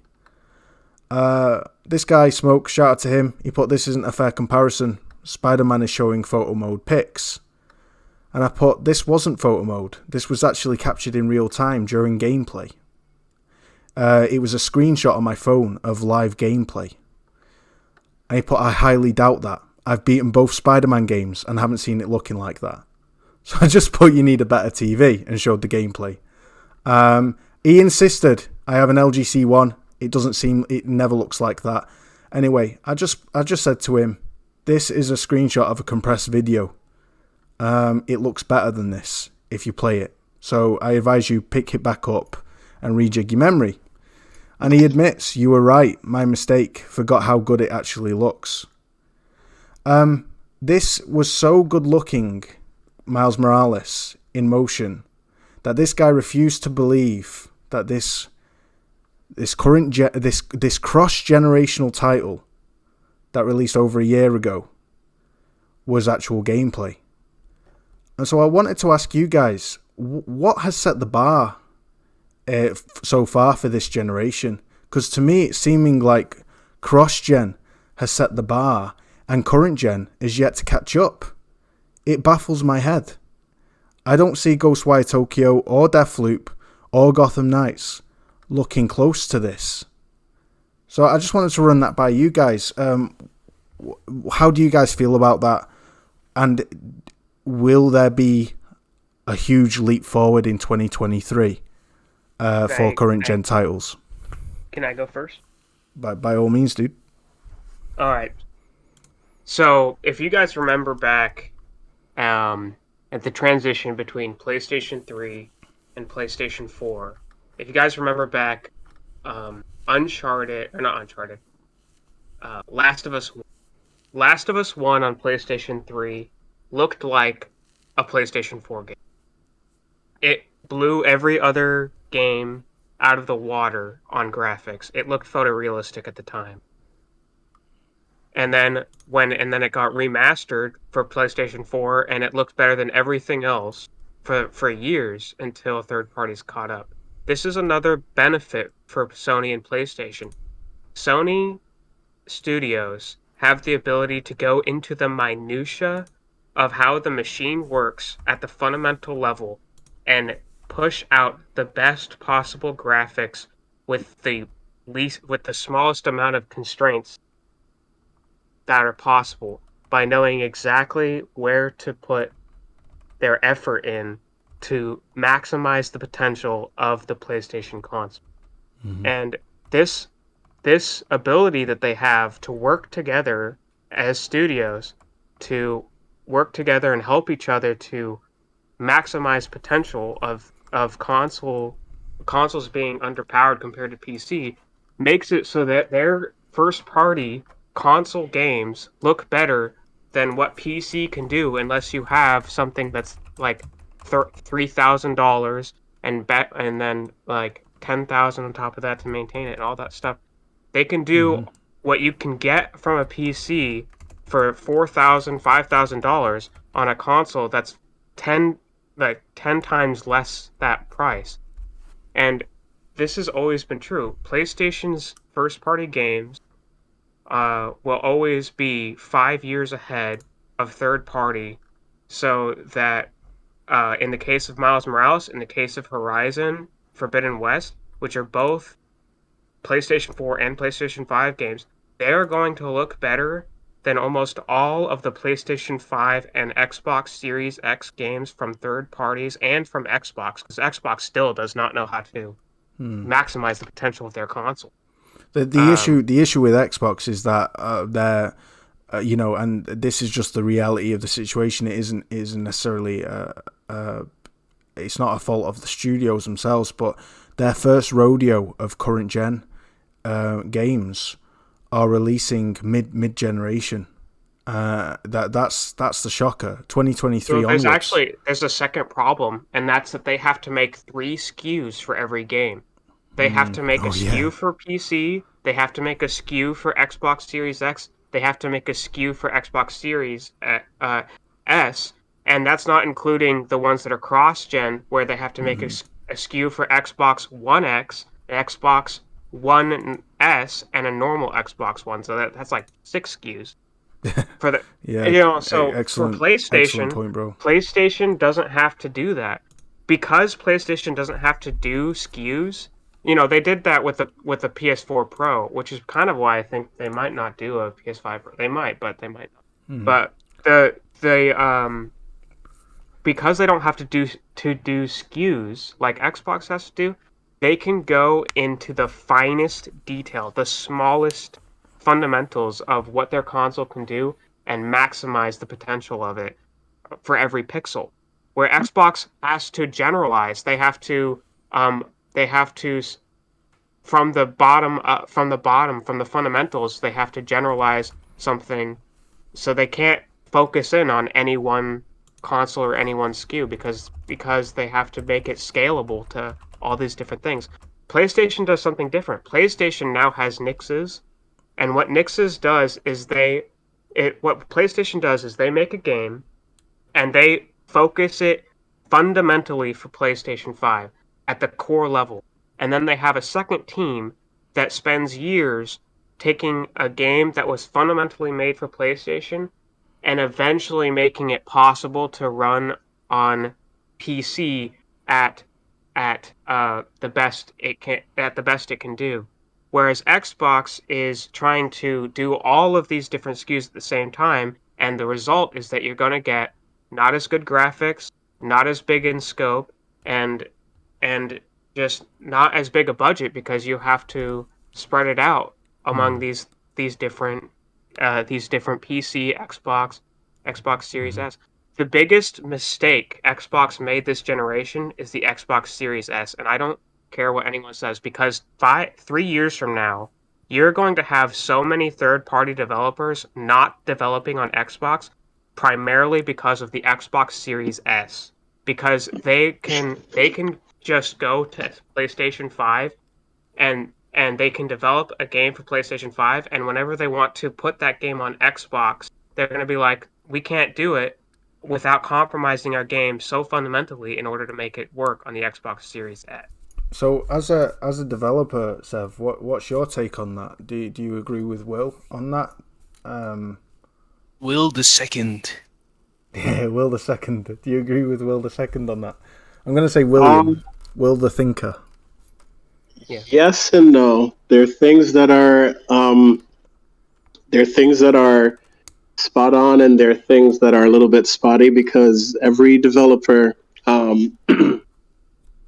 most developers on the Xbox side and PlayStation side of things develop on the highest platform possible for being the lead platform, and they subcontract secondary studios to work on the second SKU at the same time. It's Nixis is a support studio, and they specialize in moving things from one platform to another. But they also, they're not the only studio that brings PlayStation titles to PC. Nixis didn't work on God of War for PC. Nixis isn't necessarily working on Uncharted Lost Legacies for PC. They've subcontracted other studios. Nixis is primarily there. Nixis is primarily there to help reinforce the back end of PlayStation technologies. They're working with the engine side of teams and helping bring a lot of the engineering technicality and strong smart rendering pipelines. Rendering pipelines ubiquitous to all PlayStation Studio engines across the thing. Not saying that they won't necessarily put out games or help contribute to games being on PC, because they've done that, but primarily what they were acquired for was to help structure up, help reinforce, and deliver optimizations for engines across PlayStation, because they helped contribute to that for the PlayStation 4 Pro. I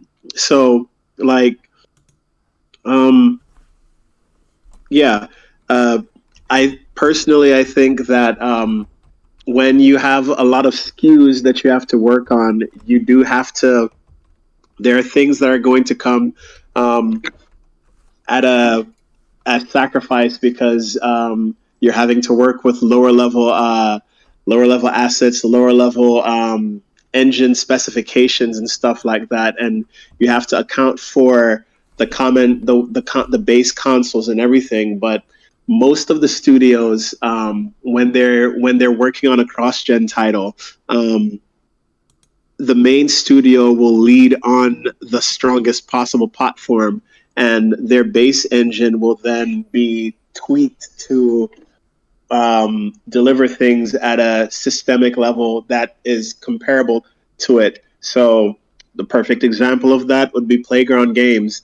Playground Games worked on both the Series X and the S version, but they had a secondary studio that helped worked on the Xbox One, all the versions of the Xbox Ones, and it's in the credits. So they do get to focus on a granular level thing, but they have key members of their engine team that will have to, that leads those other subset studios to pick out and make things work on these smaller studios. And it was the same situation with Titanfall. Bluepoint was the one that worked on the Xbox 360 version, while Respawn worked solely and concentrated solely on the Xbox One version of it. So yeah, developers do get to focus at a high level on these things, because the when you launch a platform that has everything that you want to show off, the lead studio working on those things would be the one to lead on the lead platforms, and that's just kind of how it goes. So that's what. Good. Thanks for explaining, dude. I think made some amazing points. So anybody else have a take on this with regards to cross-gen and the narrative being spun against these games like Horizon Forbidden West and Miles Morales, and yet in all practical terms, do you see a current gen only game that's proven more impressive? It will be 3 years before any third party. Yeah, it all depends. That a lot of these graphics and comparison things will come down to a graphics pipeline, but it will also come down to the art direction. And the art reinforces the graphics. So hyperrealism won't fit for every game, and so to this day I still haven't seen, to this day, the two most impressive games visually that I've seen have been Ratchet and Clank and Demon Souls, and their art style, and Demon Souls art direction is photorealism, and their art direction and their pipeline for their graphics is insane. But then on the flip side of that as well, Ratchet and Clank Rift Apart's art style is different and art direction is different, but the pipeline and the high quality assets that they are using within their graphics pipeline is their high quality art style and everything is reinforced by their impressive graphics pipeline. So those things will come down to how a game visually looks, will come down to the talent that's behind it, but also the direction that they're going with their things, and just how good they're able to render high quality art assets within their engine. They're games that I fucking love that does not look almost or anywhere near as good as the two of those games. For one, I love Returnal. Returnal looks great, but its art direction and graphics pipeline is nowhere near Demon Souls.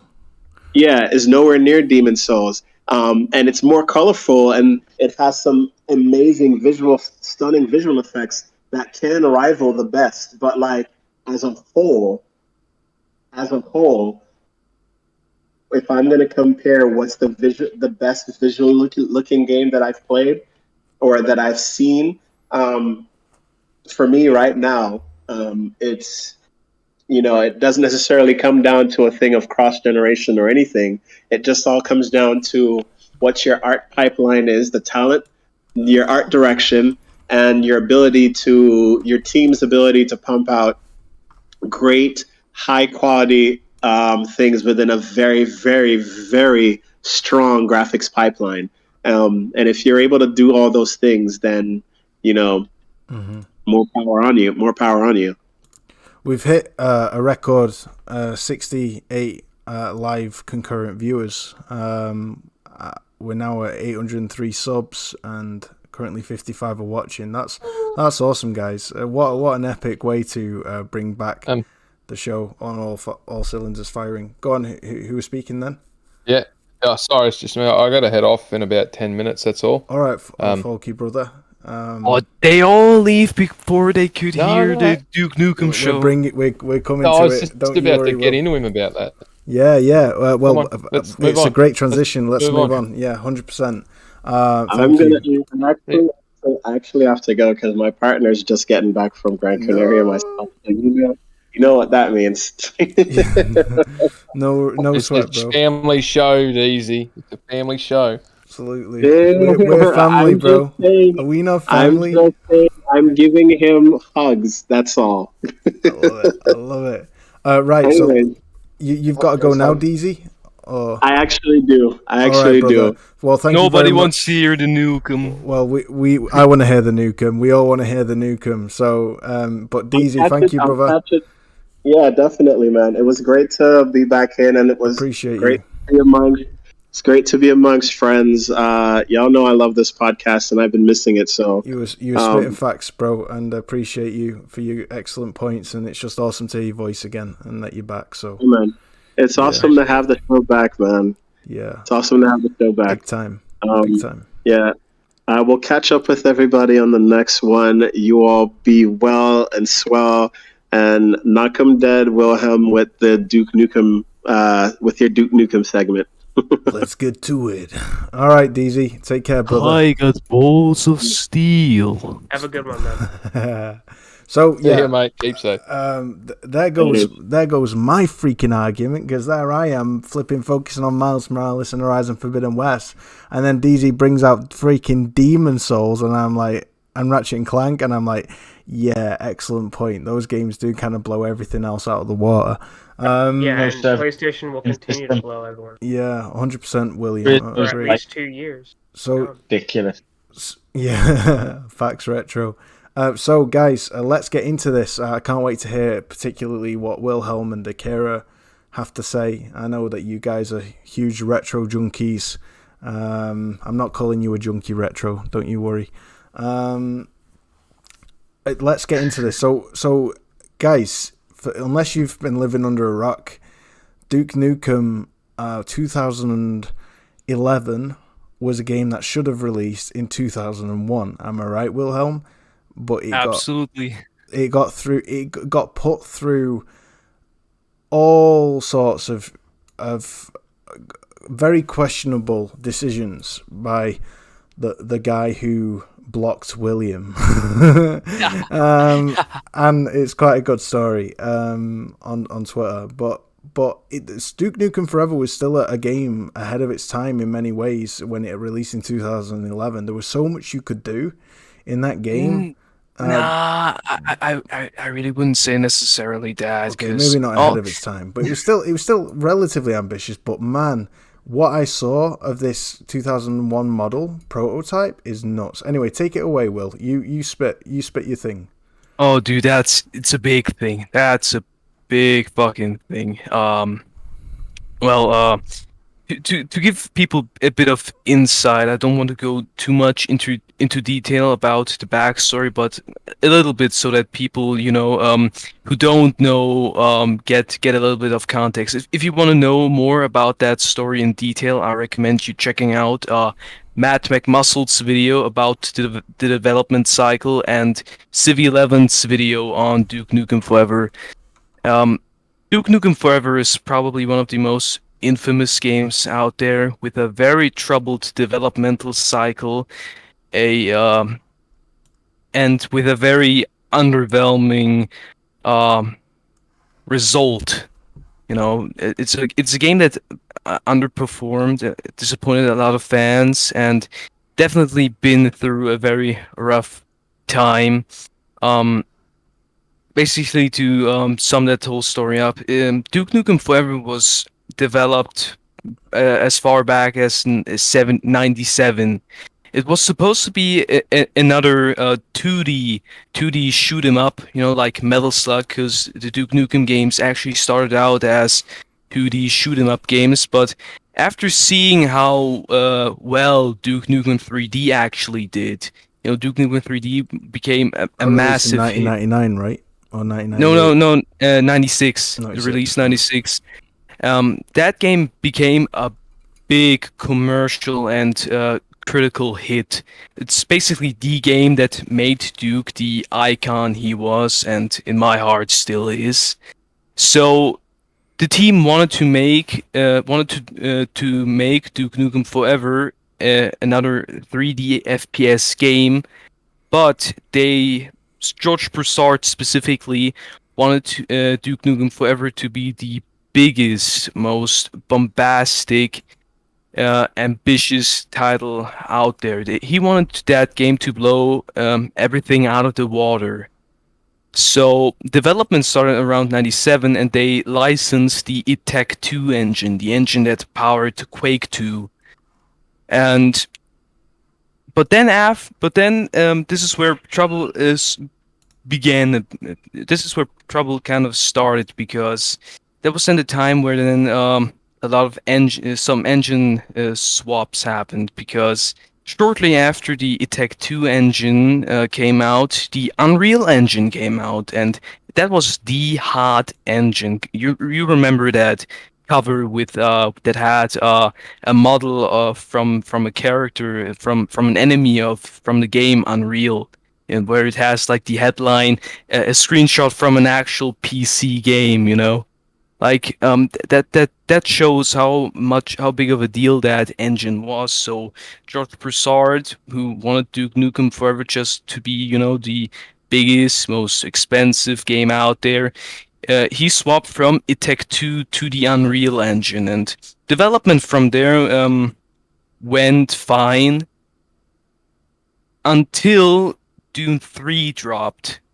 And when George Broussard saw the horror elements and the lighting engine, he started hyperventilating and wanted horror elements and that advanced lighting in Duke Nukem Forever.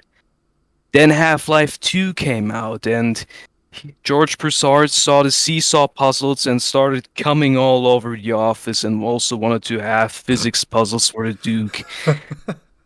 Basically, what really hurt that development was that it was too ambitious. George Broussard really wanted Duke Nukem Forever to really have it all. He wanted that game to have everything the other major titles have, just for it to really, be the game. The problem was that the staff was not up for that task. They really didn't have a lot of people This to game really. looks incredible. I know. Look at it. I know. Flipping heck. And the way the glass fell and shattered and fell, like, this doesn't have everything. Like, for its time, it looks insane for a 2001 game.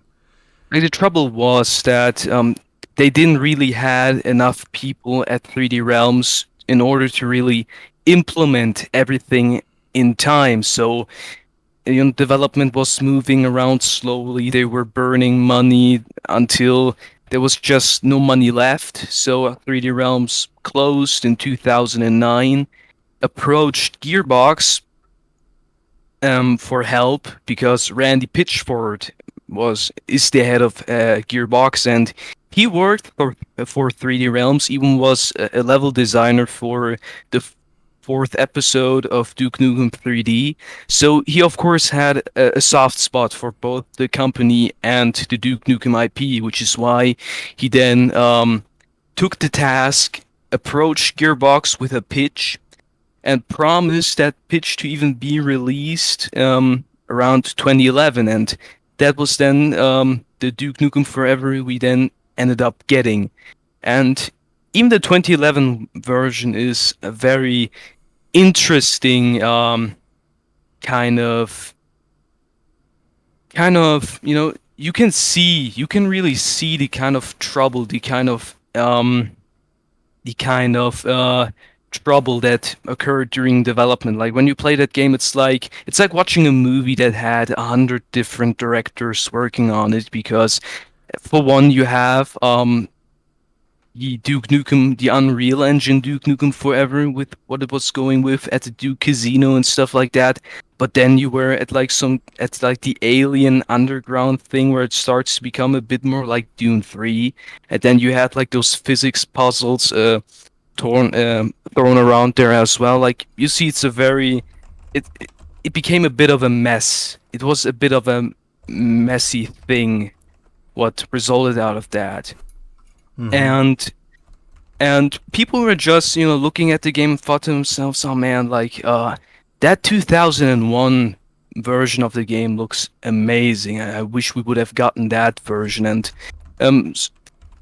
so the people understand why specifically that Unreal Engine build of the game, why that 2001 version. It's because there was a trailer for the It Take Two Duke Nukem Forever, but the thing is with that, it didn't really got far into development, because at the time where they were licensing that engine, the It Take Two engine wasn't even out. So the E3 trailer that was shown for that It Take Two version of Duke Nukem Forever was basically all pre-rendered stuff. None of it was like actual gameplay. And the 2001 version was the one that was the farthest into development from all the other builds out there, and it's one that looked the most awesome. Before the game itself got leaked, there was an E3 trailer and some gameplay footage. Was leaked, not to the extent of like the 2001 build, but still there were a few snippets of that of gameplay being leaked to being leaked on the internet, and people thought themselves, man, this looks so much better. And now what ended up happening was that 2001 build actually got leaked, I think back in May 9th, and that's like a nice thing, because that's just I remember, like, literally a few days ago I was on Doomsayer's show, and I was just like, I just said to him, dude, I just want a new Duke Nukem game, I just want some new Duke content. And then mere days later, the 2001 build got leaked on the same day as my father's birthday. Now, that was the moment I realized I'm powerful. I can have everything that I want in the world, and nothing's out of my reach. The thing is I'm looking at 2011 Duke Nukem gameplay now, and it's completely different to the. I know. It's like it's a completely different experience. I mean, the original was giving me almost Deus Ex vibes. There was a lot of experimentation, kind of almost like sim. What do you call them kind of games where they immersive sim? Immersive sim, yeah, immersive sim elements. Going for it. So now the build got leaked, and everybody who played that build, who looked at that build, just looked at it and was like, yeah, that would have fucking rocked. Yeah. Why didn't they, like, to clarify, that build isn't finished. Like the most there was a very popular rumor. Modders will probably finish it. Yeah, like there was a popular rumor that the 2001 build was actually 90% done, and I don't know if that rumor is either false, or if after like that 2001 build dropped, there are people saying that it's actually 2002 build that's actually 90% done, but that one's still inside the shit-stained, grease-soaked hands of Randy Pitchford. So, yeah, but even though it's a very unfinished build, this is also the part where George Broussard was only mildly right about it. It's not that build isn't that finished, but he's still wrong about calling it just a smattering of test levels, because you can't tell me that this is just a compilation of tests. Those weren't tests. The levels are way too detailed and way too layered for those just to be tests. They have just too much character and just too much heart put into them just to be clarified a smattering of tests.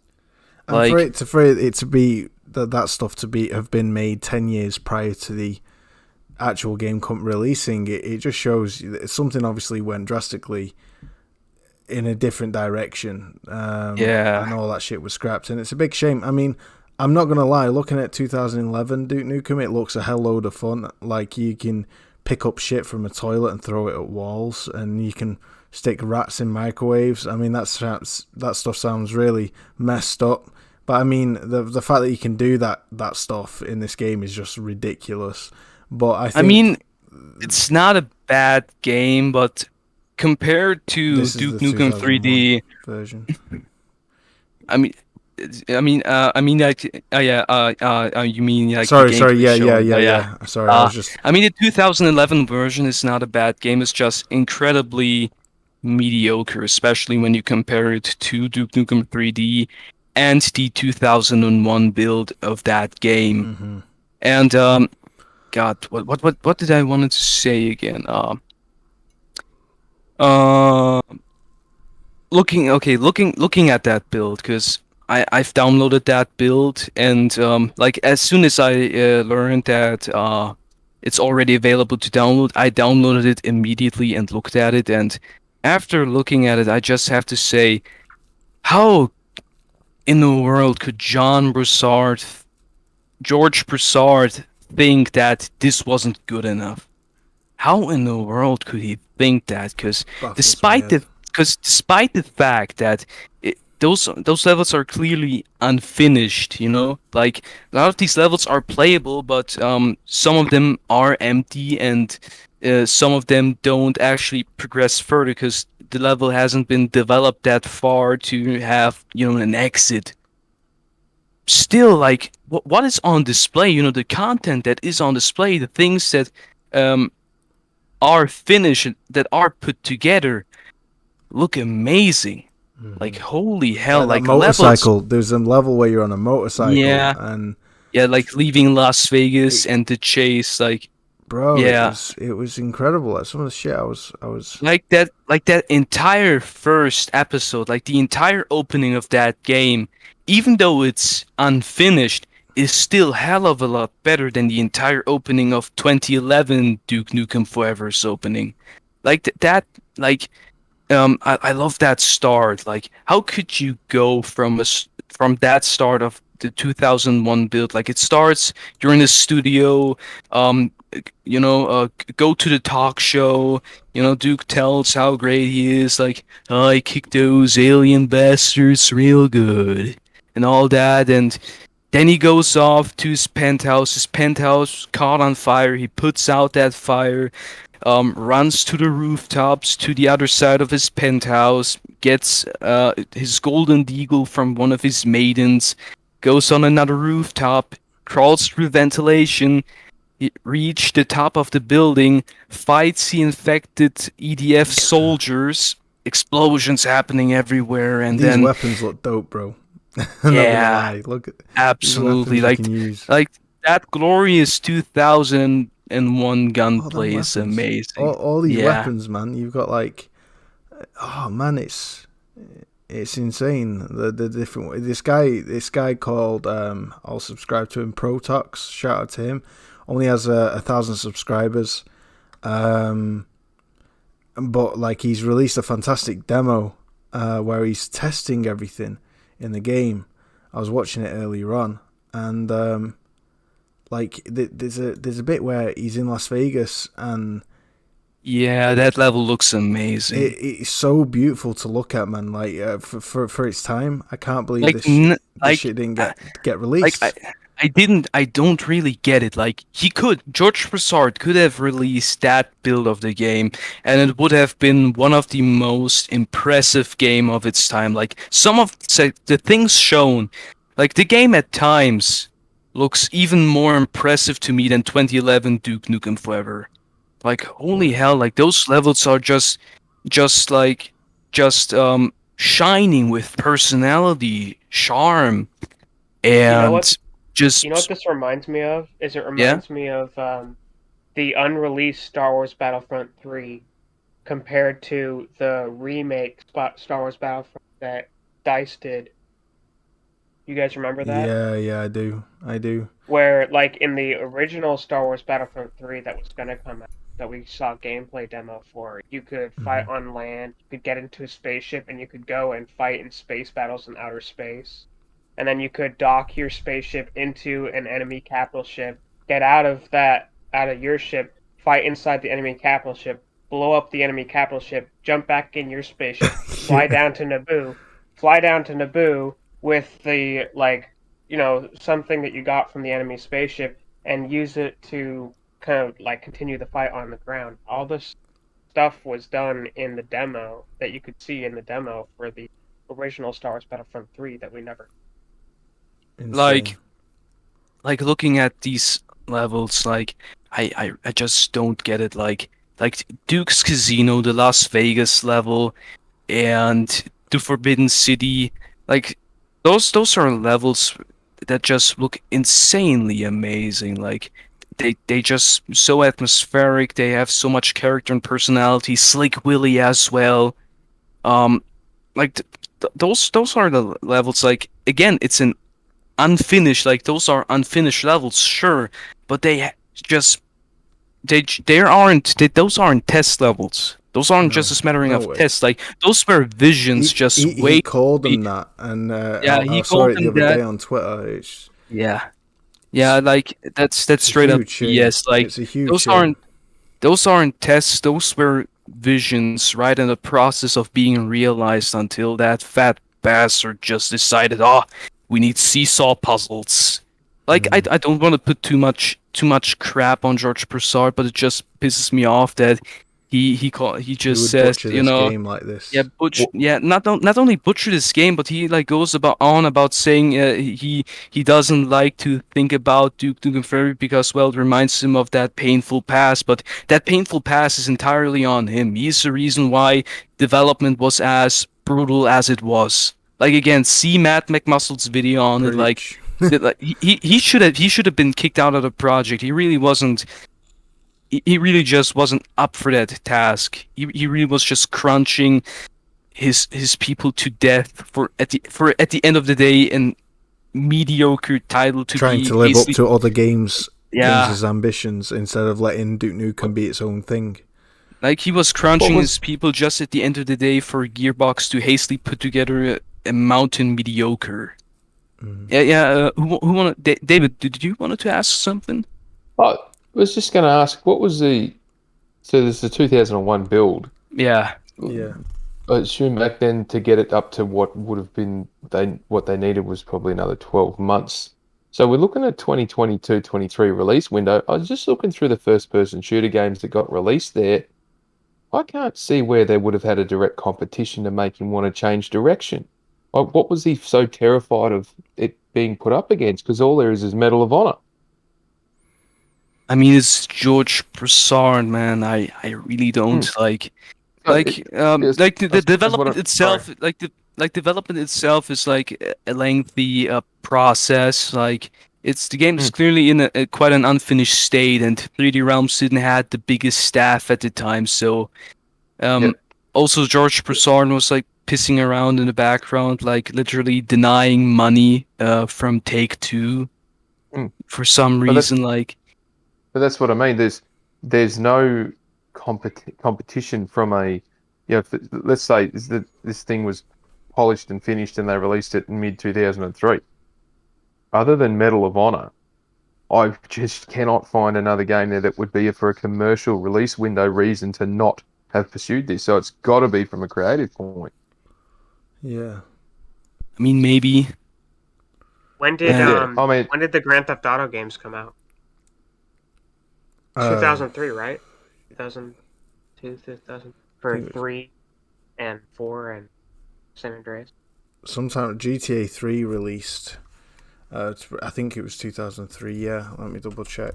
GTA 3. Because like I remember that GTA 3. Yeah, it was 2001. blew, October 2001. Yeah, like GTA 3 blew people away of what was possible on but you know, I think that he's probably right. It was probably George hard, but you know, at that time games were getting to that point where they're like, "Oh my god, we had no idea that we could do this before, and now we know that we can."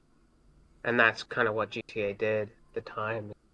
Like here the gameplay being shown from Slick Willy, like this is like another instance where it's like, damn, like it just showed me like what could have been, like the potential's just pouring all over, like that section, Slick Willy, I remember. There's like that section where Duke gets into a van and the infected EDF soldiers, block that van off, shoot that van, blow that van up, and then you basically had to find a secret exit from that van. You know, there's like at the bottom like some kind of a door that you opened, and you crawl at the bottom from the van into the Slick Willy whorehouse, where you then start to shooting those very same infected EDF soldiers that trapped you there. You know, it's just amazing Duke Nukem badassery that they just threw out for some reason. Like, I really just cannot get why George Broussard acted the way he did. Like, that build is just really fucking amazing. Like, the weapons are fun. Who owns the Duke Nukem license? Gearbox owns the IP now, because you know, like, and that's 3D Realms, Group then, right? Yeah. Like, this is the thing. This is the thing that I wanted to get on, because now I just wanted to go on the main thing, why that leak is so big and is actually it means so much to me, and why it's actually quite a bigger thing than some people would like to believe. Aside from it actually being just showing how amazing Duke Nukem Forever could have actually been, it also sparks a bit of light into the future of Duke, because for one, that build leaked alongside the source code of Duke Nukem Forever, and the Duke Nukem modding community is a very passionate and committed group of people. Like, they even recreated Duke Nukem Forever, that from the E3 trailers, you know, of that 2001 build into Duke Nukem 3D, basically trying to make that Duke Nukem Forever everybody wanted in Duke Nukem 3D, and it's an amazing mod. And just mere days later, you know, just a day later after after Duke Nukem Forever has been made available to download, there are already mods out there. Like, one mod, like there aren't a lot, but there's already a mod out where some of the music of the levels is restored. Wow. And with the source code being leaked, it just, to me, is a matter of time till someone or till a group of people have that build finished up, where they just fully realize and play the full thing. Where they just finish up and give us the game Duke Nukem Forever should have always been. It deserved to be. Yeah. It deserved to be. I mean, you'll have devs who worked on that game who will see the finished product thanks to the modding community, which is they are the unsung heroes of the gaming industry, without a doubt. So, some studios owe their studios to these guys, right? CDP Project Red, for example. And yet, you know, you'll get devs who worked on this game who will see the finished product when the fully modded, kind of restored, lost version is released in all its glory. And will probably cry. They'll probably cry because they'll see their vision realized as I think- true as it could be. And It could be devs who worked on the game that actually finished the game now. That would be amazing. yeah, could be. I just hope that Randy Pitchford doesn't claim that, or takes the links down, because if he does, I'll. Oh no, I'm You not. will I'm not find allowed. him. I'm not allowed to say that in public. But Yeah. you can think yourselves to rest. You'll like be this very is like upset. yeah. To put it loosely. Yeah. This is like the thing that really, like I've said, sparks light for me, where I just get hope, because the modding community is very passionate, and I don't know if the design document though is been made available. There are rumors that the design document for that game has been leaked as well, but it has yet to been confirmed, I believe. But I think the community will be able to polish that thing up, finish that thing up, and just give us the Duke Nukem Forever that always should have been. Another Amen, bro. thing that really gives me hope about that is when Duke Nukem Forever, that 2001 build, leaked, it made a lot of headlines. I saw that, like, there was an account with just 100 followers, I believe, that tweeted out that the build in fact got leaked, and that tweet got 10,000 likes right away. Every Wow. single major gaming news outlet talked about that leak. IGN was talking about it. All the people were talking about it, and that just goes to show, and that just demonstrates that Duke still is inside the minds of the people. That Duke still is as relevant as he was back in the day, and that there still is a lot of difference, a lot of interest, and a lot of, well, people waiting and hoping for a new Duke Nukem game. And with Facts. Embracer Group now owning Gearbox, they might see that 2001 build making headlines, that people talk about it, and that people still want to see Duke back. They may see that, and, well, maybe consider taking Duke Nukem out of the dark into the light again, and give us a new game. Yeah. To Like, be that's- fair, with Embracer Group having that current structure they've got, and then owning the IP, and I think this is a fair comment to put forward. If you got a new Duke Nukem game that was top shelf AA standard, Embracer Group can produce that level of game quite cheaply and quite quickly if they wanted to. I mean, if they built it in Unreal Engine 4 or 5, whatever they wanted to do, built it in Unity if they wanted to, and put it in an engine that's easy to use, got the concepts down. Duke is Duke Nukem. You don't have to rewrite that character or anything. You just got to put him in a setting, put a game together, off we go. It doesn't have to be photorealism, AAA, top shelf. I mean, that's not what the people want. They want, like, give us a AA, solid top shelf AA standard. We'll take a few little quirks and bugs and whatever, but just give us the game. I mean, we're so desperate that we all spend our time inside an unfinished build. I mean, exactly. I really, we take what we can get. Also, another thing that I wanted to mention is I really love that mechanic that in that 2001 build. It has a much better use of the ecosystem. The ecosystem in that game is basically health, and I love that system because every time you kill enemies, you get some ego back. You get per kill 8 ego points back. It really is fueled by ego. Yeah.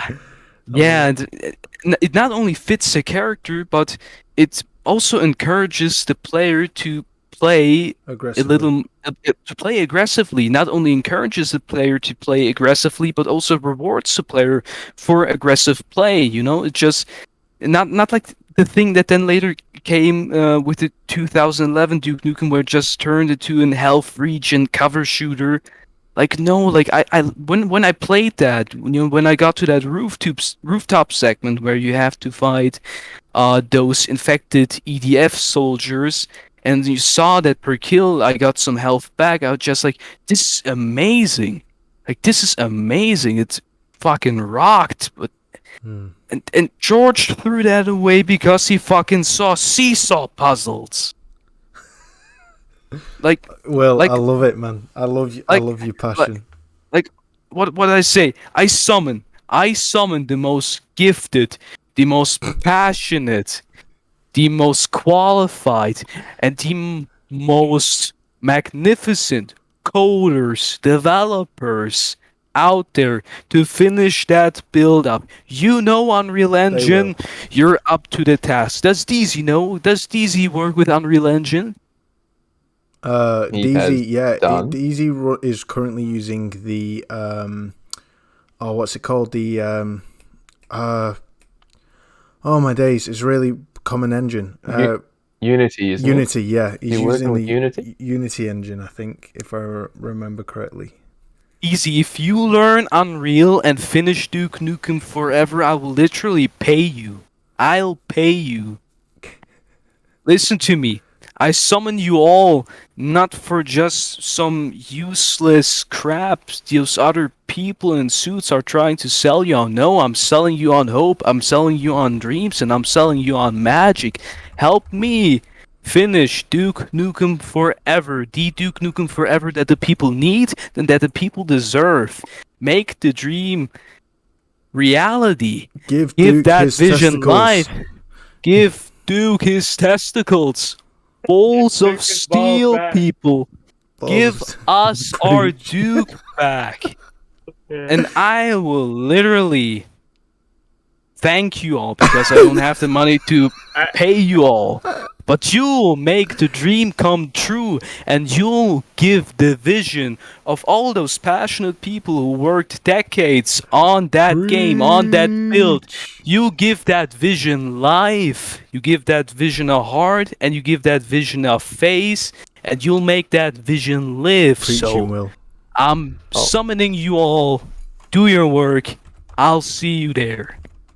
I tell you what, round of Thank a freaking applause emojis in the chat, guys. Because Will, you know what I love about this podcast? What I love about it is that we cover some of the latest news, but what I wanted to do, and I've said it before, I'll say it again. I wanted to bring together a multitude of people who love games, who either develop games, who have specific talents in the gaming industry and space, and just let them talk and let them share their passions and what their knowledge and and just for the world to know the minds of people who are extraordinary. And Will, you are freaking extraordinary, dude, because your knowledge for your age of these retro games and how you explain it to us and give us a journey back in time and help us to appreciate things retrospectively is so special, man. And I honestly, like, that was just an awesome piece to listen to whilst watching this game that deserves to be given its shot. This game deserves to be given its send off. It deserves to be brought back and to be finished. And so, you know, I really hope it is, brother, for you and for the devs who made it. I mean, I love Duke Nukem. I love the series so much. Duke Nukem 3D is one of the greatest FPS games ever made, and it's one of my favorite games of all time.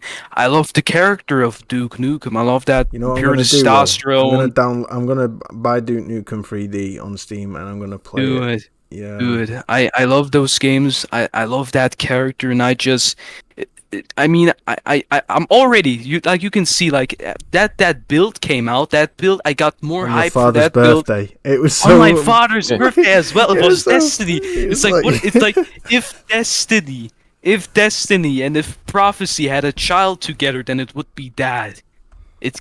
Honestly, it was amazing. You know, Like you know what like you should do. like Sorry, honest. Yeah. Like I was gonna say, honestly, like you yeah. should clip that piece, put it up on YouTube, and spam the hell out of Gearbox games and embrace a group. Dude, Facts. do that. Do Yeah. that, And please. if you want to Please. go to the extent, I'm more than happy to help you put a business case together. If you can get the data, I'll put the case together and we'll send it over Oh, to them and just say, hey, look, do that would this. be Cool, look, amazing. let's do it. That If you would want, be Will, fucking amazing. I can record the entire piece and publish Do it it. on YouTube. Do it. And then send you the link, and then I'll send David the link as well, and you guys can get to work. And whatever I can do to help, I'll do it. But yeah, bro, you've sold Duke Nukem to me, bro. You really have. And this 2001 gameplay footage has something special about it, man. It's something about it that's really like I really dig, and I'll be definitely checking Duke Nukem 3D out. You can see like the enthusiasm when I'm literally more hyped about an unfinished build than anything that has been released this year. Yeah, it says everything, doesn't it? Shout out to Who Are You 5, who recently woke up and has joined us. Sorry you're very late, brother, but we do hope that you enjoy the episode when you catch up. It's been an awesome episode, guys. It's just been... Honestly, I'm so happy to be back with you guys. The panel has just been lit. Will, you've been an awesome guest.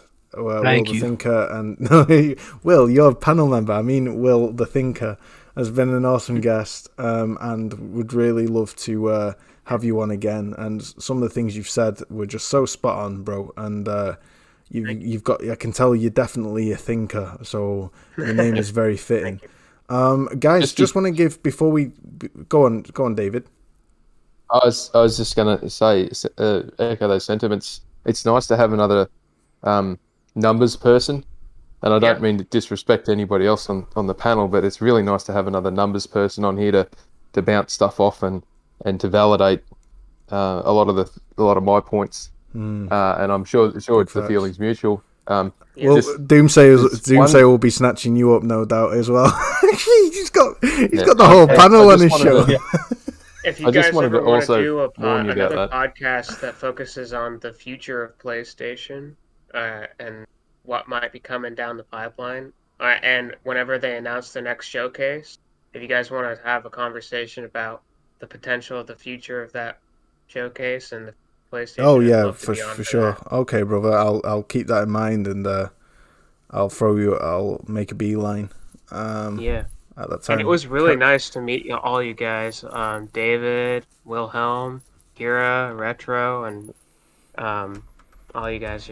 It was great to meet you all. Yeah, same here, brother. Absolute echo those sentiments. David, carry on, brother. Sorry. Just before we wrap up, there was something from earlier in the piece I just wanted to touch on that Will the Second actually mentioned was PlayStation was holding a lot of games.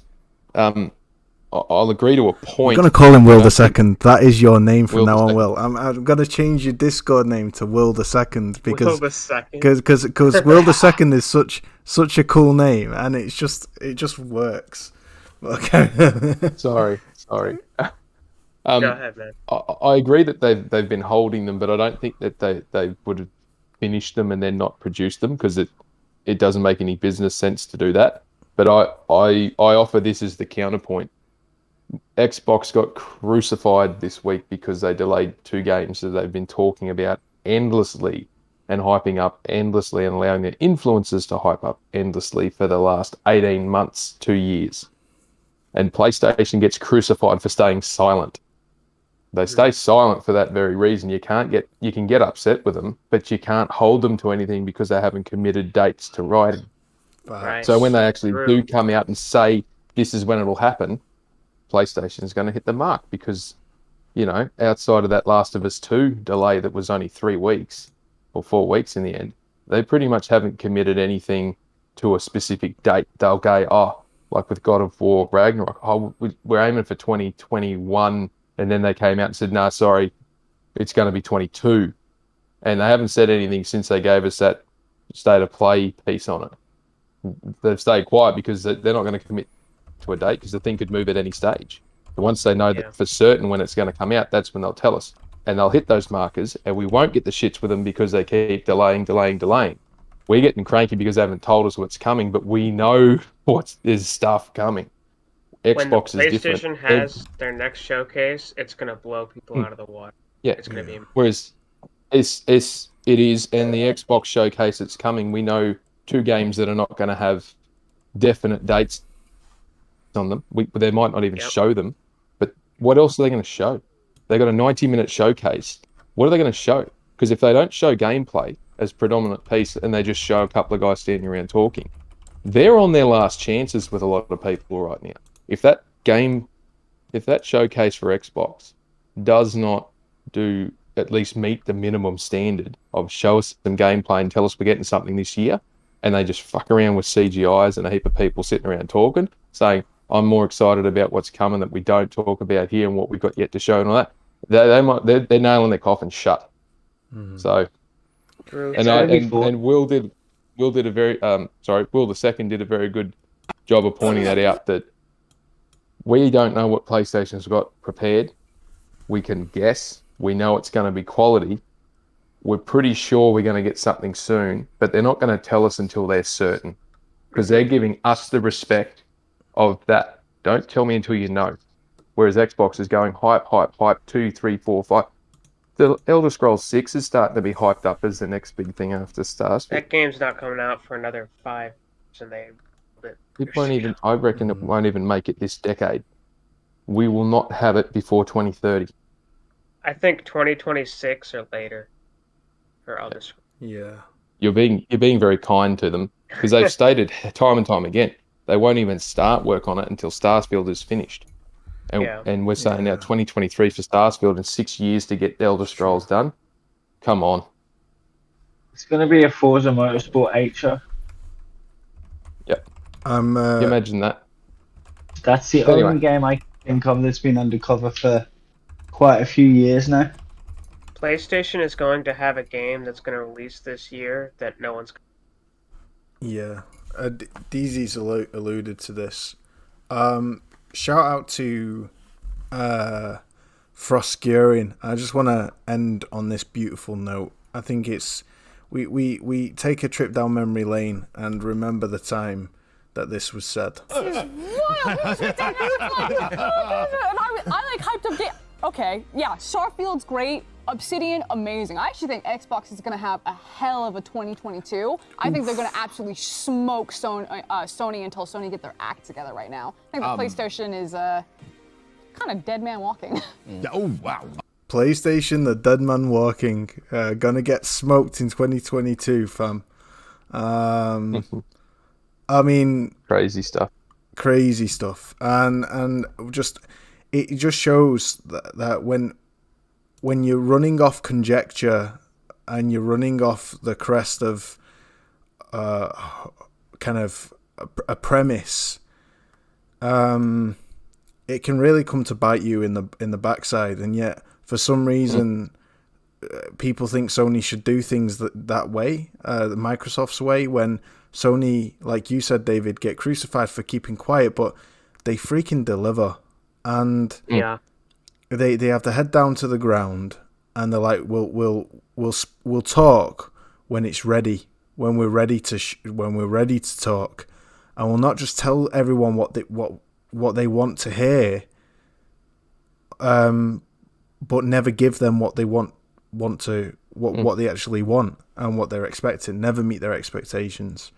I mean, the consumers were very clear. David hit the nail on the head. consumers were very, very clear. We want to see gameplay. Stop giving us CGI trailers. Stop giving us all that other bullshit. We want to see gameplay. And that was before this current gen released. And ever since that shitstorm that Xbox copped for it, PlayStation took notice and they went, right, we can't talk about it until we know when it's going to hit and we can show them the gameplay.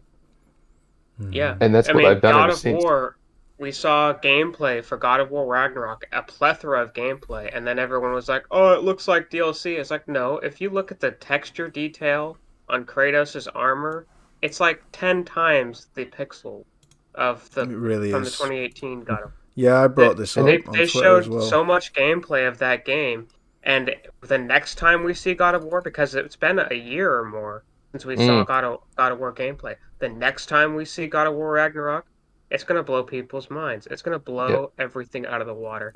Mark my And words. then you compare that situation, what we saw then, and we're 12 plus months later, we'll get a final product, compared to what we saw recently with the Starfield supposed People hyping up gameplay leaks. Starfield with concept man. art. Yeah, hyping up with concept art, and we've seen nothing of it effectively. At least I can hype up Duke Nukem Forever with an Yes, you unfinished can, build. William. Yes, you can, Wilhelm. Yes, you Absolutely. can. Big facts. Exactly. Guys, I need.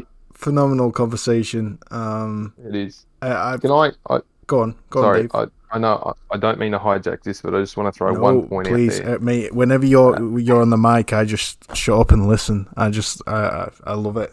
This pertains back to a comment made about why everyone, Microsoft is the leader, Sony should follow Microsoft. And I've put this in a private chat, but I'm gonna make a public point of it here. Let's take a couple of assumptions and apply the ruler here.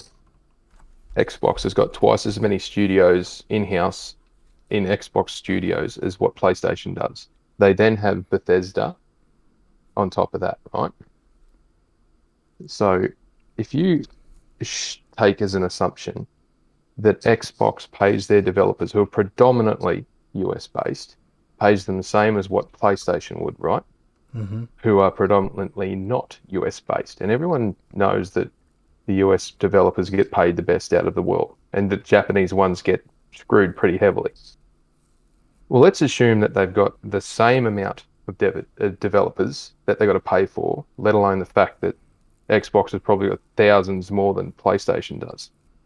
Xbox also has to pay for their games in Game Pass for more than a month. PlayStation pays for a month here to there, and sometimes they put their own games in to keep it cheap.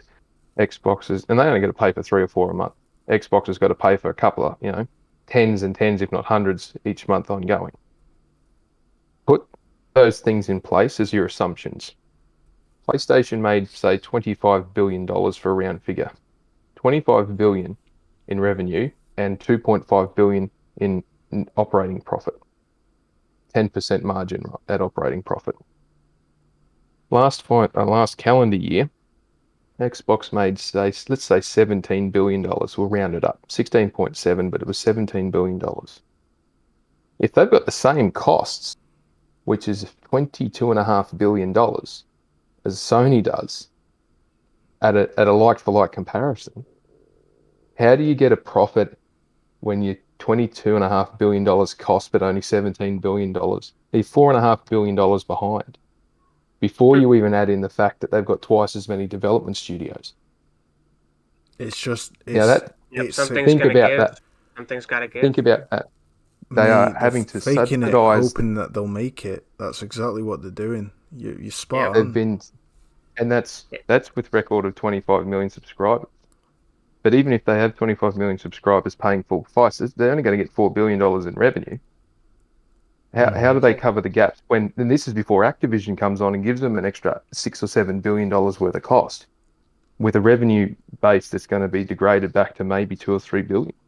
They're taking a negative $4 billion point in there.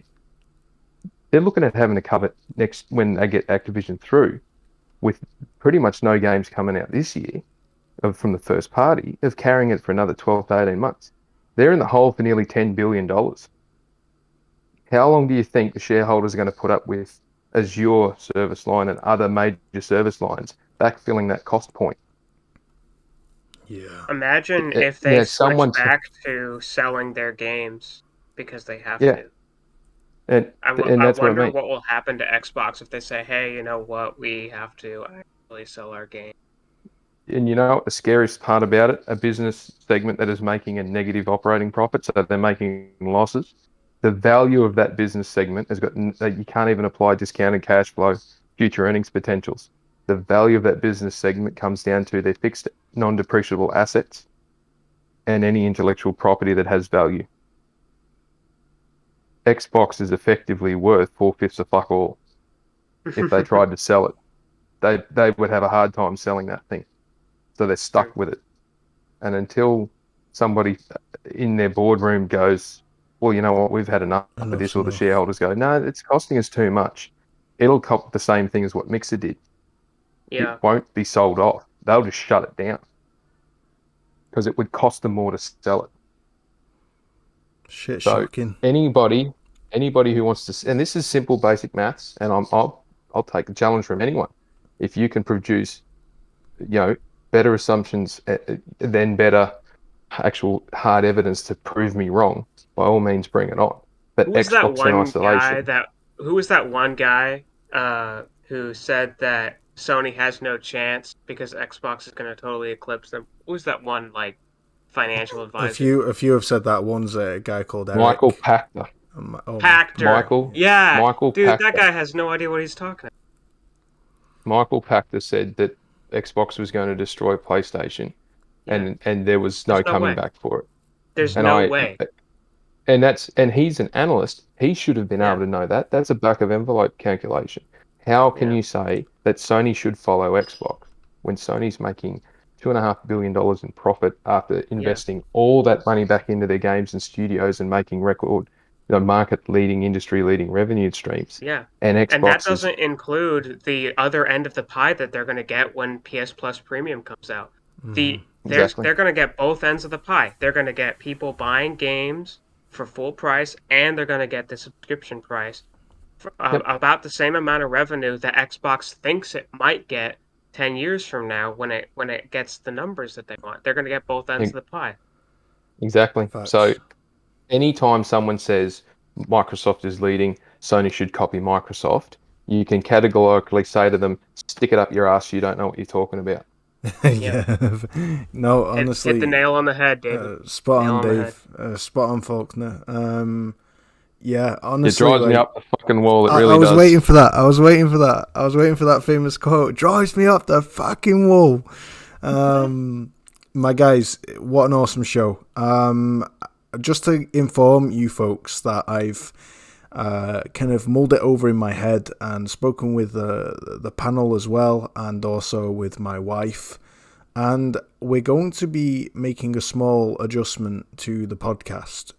It's going to be a fortnightly podcast from now on, not a weekly one. Wait, I heard Fortnite and I was caught off guard. Not fortnight. It's going to be fortnightly. It's going to be every 2 weeks at the weekend. And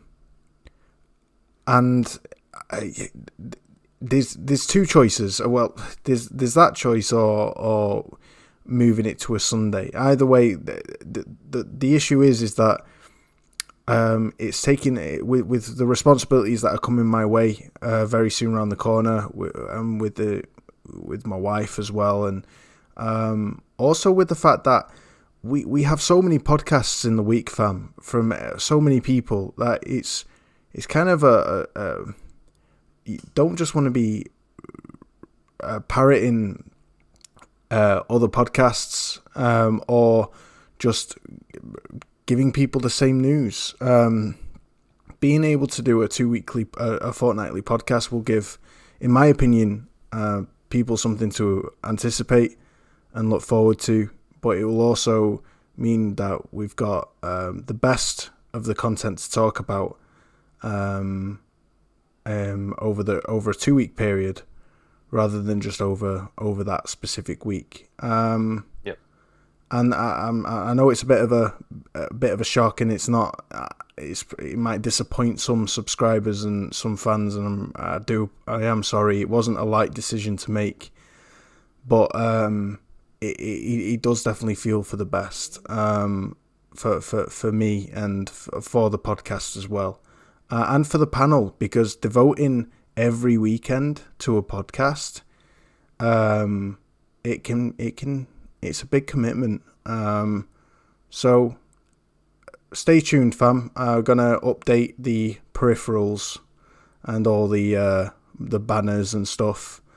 And I do hope that you stick around for the ride. I know it will be worth it if you do, and would be grateful for you sticking with us despite this big change to a 2-weekly show rather than a weekly show. But yeah, I figured I'd let you all know now. But what an awesome return to form the show has been tonight. I want to just thank the panel a huge amount. Shout out to Sev, DZ, and Oti, who had to go early.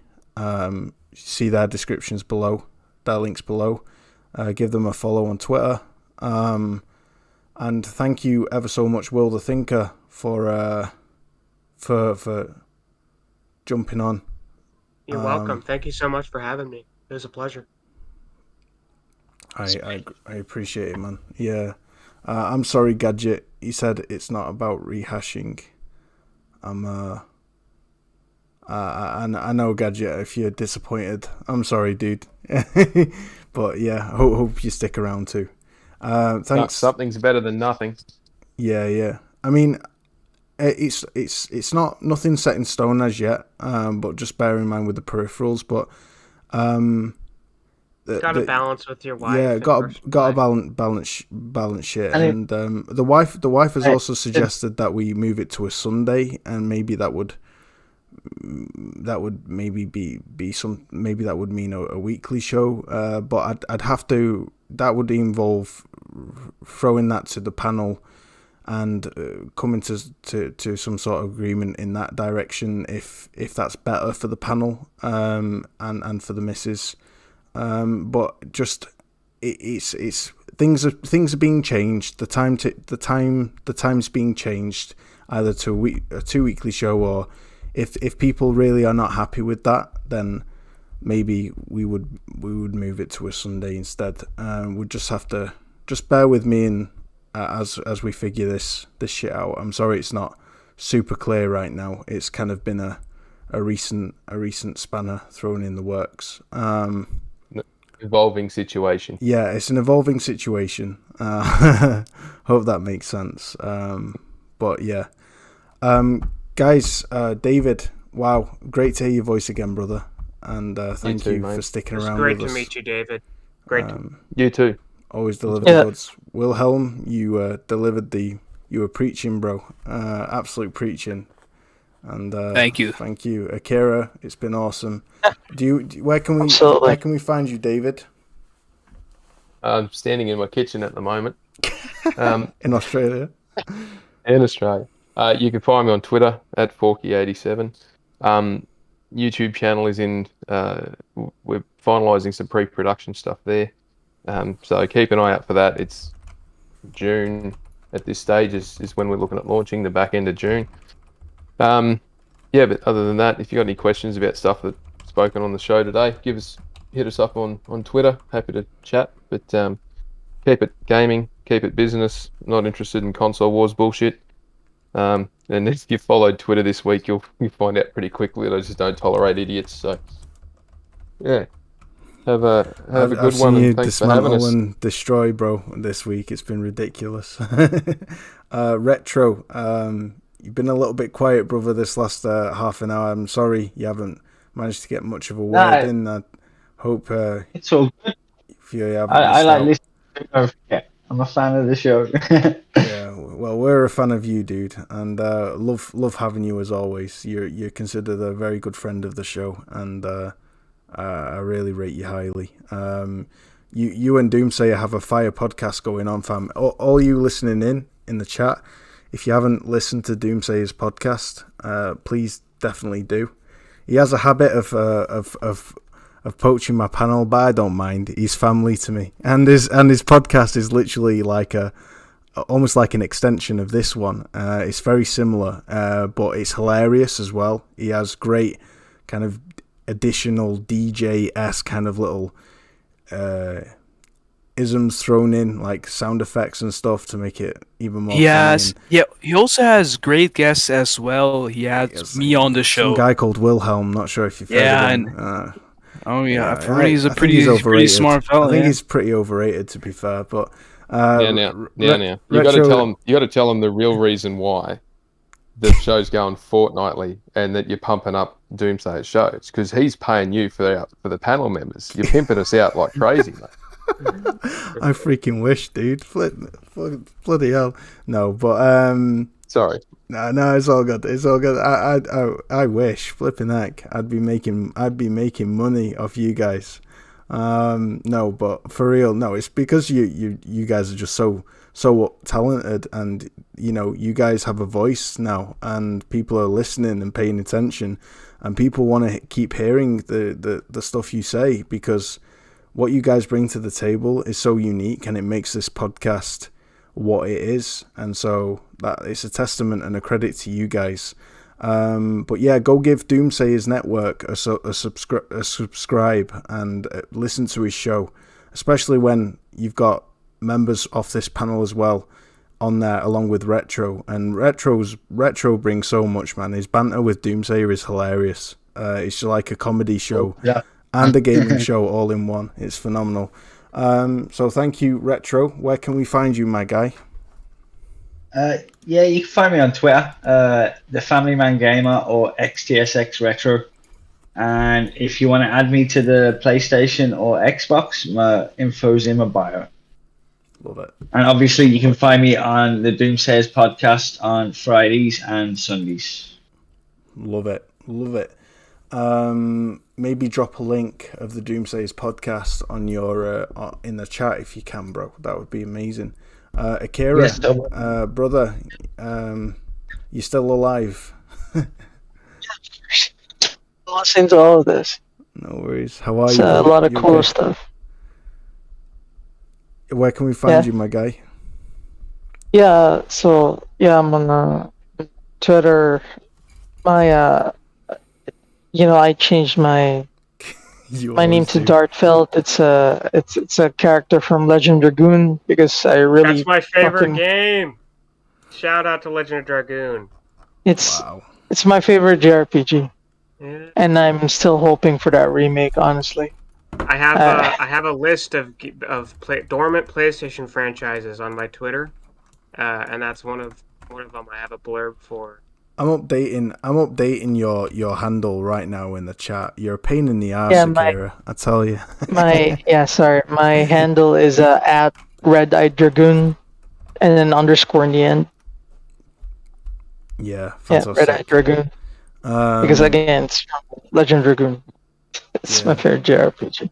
Yeah. But yeah, man, I'm right there. I will keep on posting games, of course, but I think I'm gonna keep this jokes maybe for one more week. It's fun until it gets boring to me. Yeah, no, by all means, bro. They've been asking for this shit. They've been digging in and ripping in. Yeah, all I over just Starfield, and all we've seen is a freaking sandwich. And I just posted this dude, like, he said Starfield is already finished. They're just polishing the game. It's like. Yeah, polishing the game, sure thing. Will the Thinker, polishing themselves. It's been absolutely awesome having you on. You've been such a stellar guest, and your takes are fantastic. Where can we find you? Thank you for being on our show. Thank you so much. You guys can find me on Twitter at William R. Aguilar.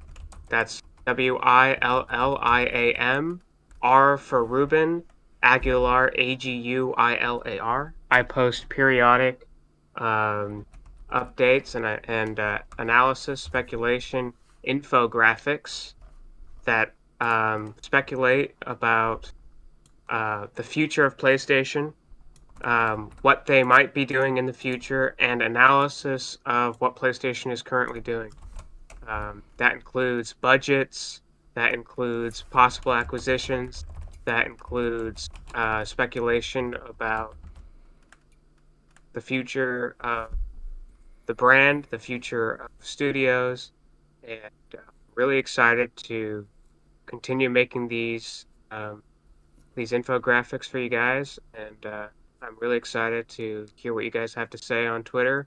I engage with everyone that applies. I am so glad to be part of the community, and shout out to Zuby Tech for showing us the way. Facts. Shout out to Zuby, man. We love him. Yeah, I've been wanting to do infographics for years, and I finally have the opportunity to do it. Mm-hmm. And thank you all for having me. Thank you for being on, brother. Hopefully one of many more to come. Guys, thank you so much again. Stay tuned. I'll be posting on my YouTube channel, on this channel here, that you're on right now, as well as my Twitter page, the updated What about information. my Twitter handle? Fuck, sorry, Will. It's because I've already said to Will. There's two Wills to think about. Shit. I said Will the second first, not Will, not the Will, not you, Wilhelm. Okay, bear with me. I'll be posting info about the podcasts and the times when an absolute solid, resolute time has been made. And we'll let you guys know for a certainty. Until then, just stay tuned. Wilhelm, where can we find you, my guy? I'm so sorry again. You can all find me under the @MaximusWilhelm on Twitter. And now, if you'll excuse me and my finance expert, businessman friend, David Faulkner, will smite a plan to bring back Duke Nukem. Absolutely. Let's bring Duke Nukem. Oh, and by the way, we're getting closer to the 1K. We're over 900 subscribers now. I think. Are we 800 subscribers? I don't even know. I'm losing my the plot. I don't even know where I am. Take care, everyone. Yeah. Take care. I'll go now. Yeah. All the best to Kara. 803 subscribers. We're getting closer, guys. So yeah, hit that subscribe button, and don't be a noggin. Don't be a donut. Use your noggin. I'm clearly tired. Thank you for an awesome show, and catch you next time. GG. Happy gaming. Peace.